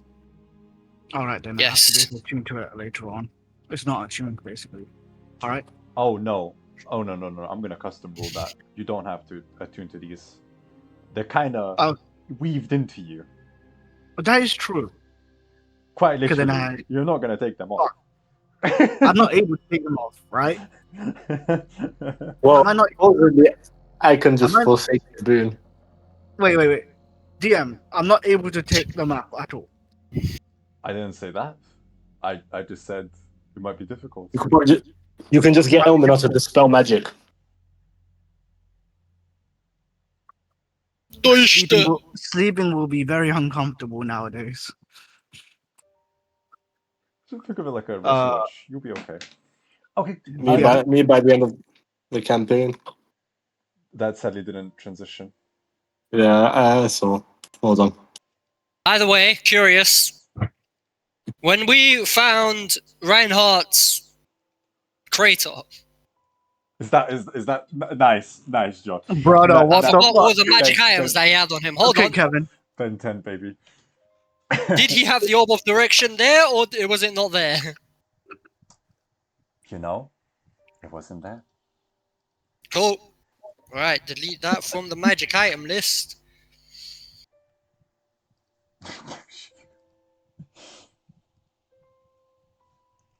Oh, by the way, John. Oh, well, is that even your name anymore?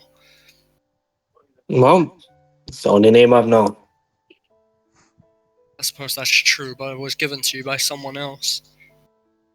I'm not thinking much of it. Very well. Then John it is. Nice to meet you, new John. These may be of some use to you, and I give him the 2 potions of haste. John, I'm going to ask you a quick question. Is Jonas your given name from your masters, or is it a name that you chose?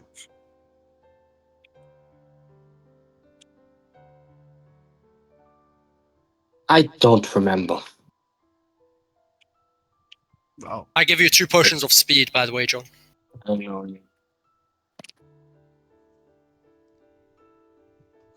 I thank you for these. They will come useful. Yeah, I was thinking so.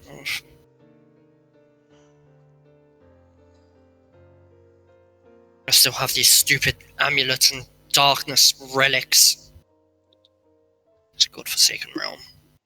you know, in this, if you wouldn't see any blessed artifacts around Barovia.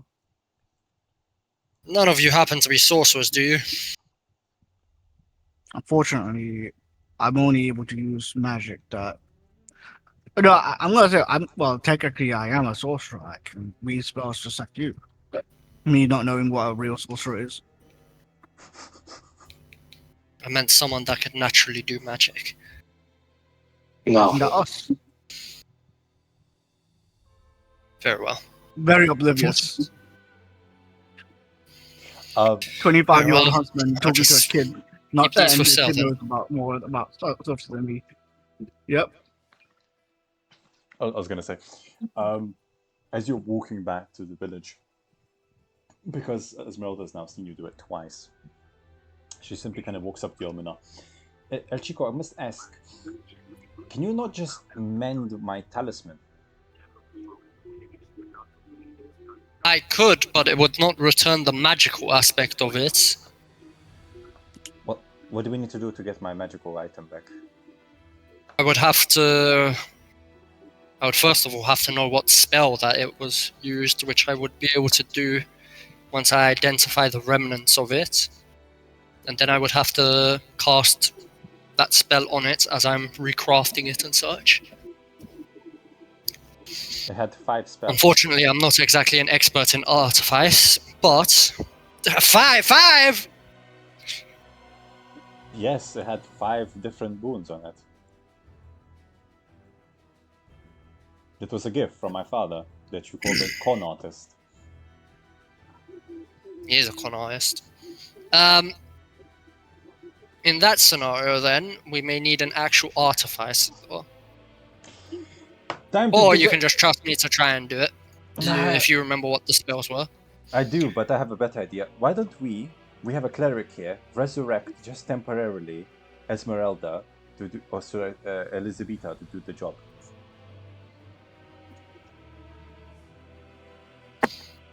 Could we not just, we have Sir Godfrey right here. The undead come I fear the revivifications that we have access to. Not just that, she turned to ash. We don't have a body to revive. I fear the revivification powers that we currently behold amongst us, given our power level, is not quite that advanced. I do not see why there's such thing as this revivification. That's just cheating death.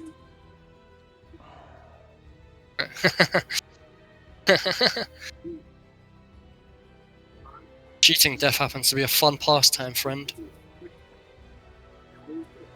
Yes. Until the Grim Reaper keeps knocking on your door. It seems the Count's gotten quite good at it. Indeed. Ah, yes. I think Death would love to have him in his grasp one day.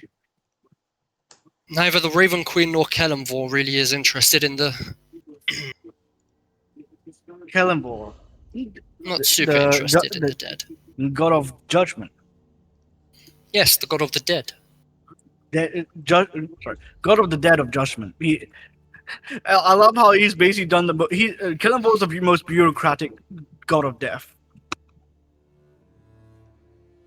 His priests have a great interest in us, but Kellamvor himself, I doubt his influence can even be felt in this realm. Actually, no, I know it cannot, given that no souls here pass on. And as for the Raven Queen, though she is associated with the Shadowfell, and though she is a goddess, I fear we may be outside of her sight within this domain of dread, so to speak.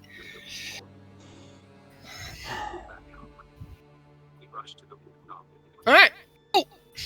Well, I would still like my necklace of prayer beads to be restored for me. I had up to 6 different beads. Well, if you hand them to me, I will be able to do it once we have an opportunity to rest for a long time. I've got the beads here. Just wanted to point that out. Thank you. Very well. Who wants to lead the charge in exploring the quick ransacked state of the Baron's village? Which one of you bums has the best survival trait? And then investigation after. I actually believe survival is me. Go ahead. Survival. Think so. I have a +7. Is +5. I think Tarek has a +6. I think my survival is better than his. Go here, guidance. Alright, I have my own guidance. Oh, Oh, just take guidance. There's a stealth. Hold your fraud! Why are you doing stealth? See? I said where's stealth? What the fuck? Survival. it's even worse. Thornblade, well done. It was an accident. He has a +5. Yeah, our ranger has a +5. What? Why not? He has a dumb. +2 wisdom. Why do you have a +3 strength, +2 wisdom? You're a wisdom class. Plus Whatever, 3 strength. No, I have continue. +2 strength. What do you mean? Ah, never mind. Continue. It's just I roll bad. Blood, what the hell are these rolls, man? 2 and a 3. You, fair enough. You head. Wait, that's a nat 20. Yeah, I know. Don't worry. That's your fourth one. Don't worry. You I'm walk gonna in. die. You walk into the Beres swamps, leading the party safely through the treasured marshes, and eventually you make it to the upper western half of the hillsides, with the still not completely submerged half of the Beres village that remains. Amongst the various shacks, though earlier, of course, you remember a few days ago, the shambling dead and there's undead skeletons patrolling this place. Sir Godfrey kind of looks around, smells the air, just looks towards you. There's no one here. We are fine. And your natural 20 confirms that. With a survival check, you figure out quite quickly that the vast majority of the people that were brought back from the dead were because of the hag. She managed to control the place, and now that she's dead, many of them remain buried or have returned. You see a scattering of various skeletons and bones through the various streets and towns, buildings, as well as some of the shambling dead now returning to the ground. There are some wild folk that you see in the southern half of the distance, maybe two of them kind of patrolling this place, maybe scouting it out. It's hard to tell. They don't seem to be aggressive per se. They recognize you, it seems like. Past that, the various buildings are of various states, some decrepit and completely collapsed, others in slightly sturdier condition. All share a similar trend though. There's 4 pillars for each corner of the buildings, as well as some cobbled walls with missing windows and usually no roof. None of these buildings are giving off any magical pings for me, are they? Sadly not. That's what. Well, we could try that large manor house that was well, it was south of here, but you never know with this godforsaken swamp. Mistress hose this damned swamp.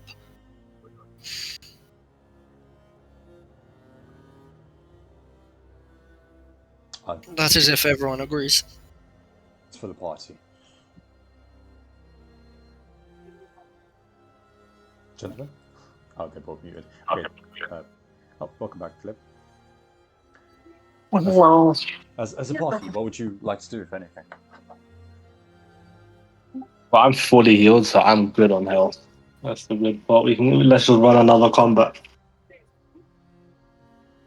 By the way, I'm going to use the Pearl of Power to restore my spell slots. Fair. Or the spell slot that I used.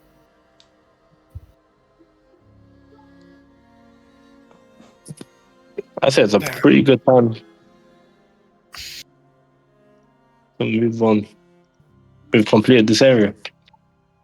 Well, if you want, you can roll a d8 for me and you can get some random free loot. But like I said, there is 2. You have completed this area. There is 2 random strangers in the far south of the village. Look like wild men. Let's go to the manor then. To that large manor south of here. The one that we had the opportunity to enter, but we never did. No, we might as well explore everything before we leave. Agreed. There's also that pen full of those terrible animals. Are you planning on killing them? Possibly. We'll see what happens. We'll see if they're not already dead, for a matter of fact, with the witch dead. Well, it's a try. Very well. We're heading towards that manor. Okay. Fair enough. The manor that you kept popping up in front of us and going, "You don't want to enter the basement!" I just want to confirm that no one wants to roll a random d8 for any random loot for this area. I'll do it. 3, because I have a table. That's why. You get a set of carpenter's tools, completely intact, as well as Goblet. Yes. as well as smithing tools. There seems to be a Goblet. I don't have smithing tools. This looks like a workshop of some kind that you recognize upon entering the building and finding it on a table neatly next to one of the chairs. The roof has, like I said, caved in, but from the outside you do see that there was a furnace. There seems to have also billows to heat up any metals. Oh, although you were asking about full plate armor, you may be able to craft for you. By the miracles of the Founder's Eye, you've been finally able to make your own armor. Do you have the materials, Aldo? Does it not have materials? Ah, that's a shame. What armor are you wearing, Otto? Cheaper. or something. No. Are you wearing a heavy armor or wearing medium armor? Heavy. Medium armor. Heavy. Heavy. Can I strip that down to medium and give me some material so I can make iron arrows? I'm joking, no. Very well, let's, I suppose, be on our way. Well, this place is truly desolate. Hopefully the natives can move in here, now that their mountain is gone. Their hill, mountain, whatever the hell it was. Linking to the manor, you head towards the decrepit Ulfric manor on the other half. Again, because of the fact that the trees are never moving and the place is not rearranging itself anymore, it's just a quick journey, maybe 5-10 minutes eastward. You make up your way towards the mountain cliff sides, and it's on top. And it's on top of the hill, just overlooking the decrepit and swallowed up swamps of the Berez. The actual manor itself is still intact, though the upper places collapsed completely in many places. There is open rooms wherever you look, and there is no roof. But there is a staircase down into the basement. And inside that basement, you can still hear random giggling of children, as well as no light flickering out, outside of one random, what seems to be repeating tune of kind of... No, okay. What's the house with Lilies. Is it lilies? Is it what? It's a lullaby. It's a lullaby, It's yeah. ro- There's a lullaby downstairs, yeah, in the basement. That is Romanian folklore of lilies, so I'm not going anywhere near there. What's the house made out of? Is it wood? The entire house is made out of stone. This used to be a manor house of marble. Oh. Mm. I don't even have Thunderwave, so I can't really shout at it. Let's just, just stay away from this place. Oh, but come on, where's your sense of adventure, though? You know what? I You're don't right. If there's any spirits or anything that just comes naturally towards it, I'll just spirit guide them. If there's any, Agreed. there's always going to be spirits around all of Barovia. But if you are so scared, I'll send the owl in first. And I send my blue jay, my little blue owl jay thing down there. Yes.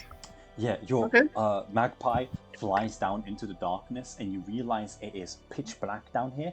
And before you It has dark vision.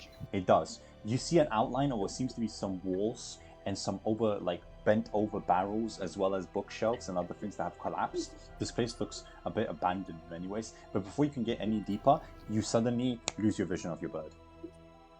Well, there's definitely something down there.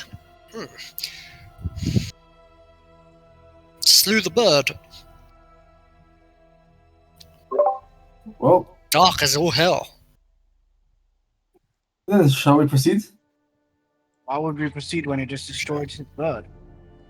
Unfortunately, John, if I remember correctly, I gave you a ring of light. That Oh, is in wait a fact minute. correct. And I also I remember never- you're also able to ward off spirits. Then you go forward, and I'll be behind you so I can shoot.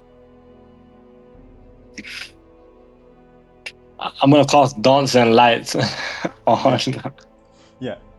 You cast dancing lights on who, sorry? Elminor. Oh no, fair enough. Yeah, you cast dancing lights on Elminor, and in a 30-foot radius, Elminor, you can start doing the boogie again, because now like a disco there Oh, is. what, the goddamn light orbs are surrounding me. Yeah, they're constantly. And they kind of push you forward down the staircase. Adorable. I cast it back on him. Amazing. Amazing. The party, you watch John and Elminor both now dancing lights around them. Light up like a goddamn disco ball. And you two, like two disco balls above you, are dancing. You stand on top of this staircase, and Esmeralda just looks at you both, kind of like straight faced. You two are like children, chicos. Right, amigos, come on. We're going down there. We're going down there. I'm He is a 3 child. He is He was born today. I take out my torch. Fair enough. You light it up. Oh wait, I have dark vision, but it's like I'd rather have my torch for everybody else. There you go. Yeah, you light your torch and you head down the decrepit stairs. As you continue down the collapsed basement in many ways, with no light outside of the torch behind you, as well as some of the dancing lights in a 30-foot radius, this basement seems quite massive, reflecting on how much the manor must have been overgrown, and the children's cries of like, "Help me! Please, somebody!" as well as a random lullaby. So la, la, la, la. They continue. Every step kind of echoing as you head deeper. Eventually, one of you kind of accidentally kicks a tumbled rock, and it just kind of falls down the various stairs. And in that moment, you see a spinning wooden wheel of what seems to be a sewing machine in the corner. And behind you, you hear a cry from Irina.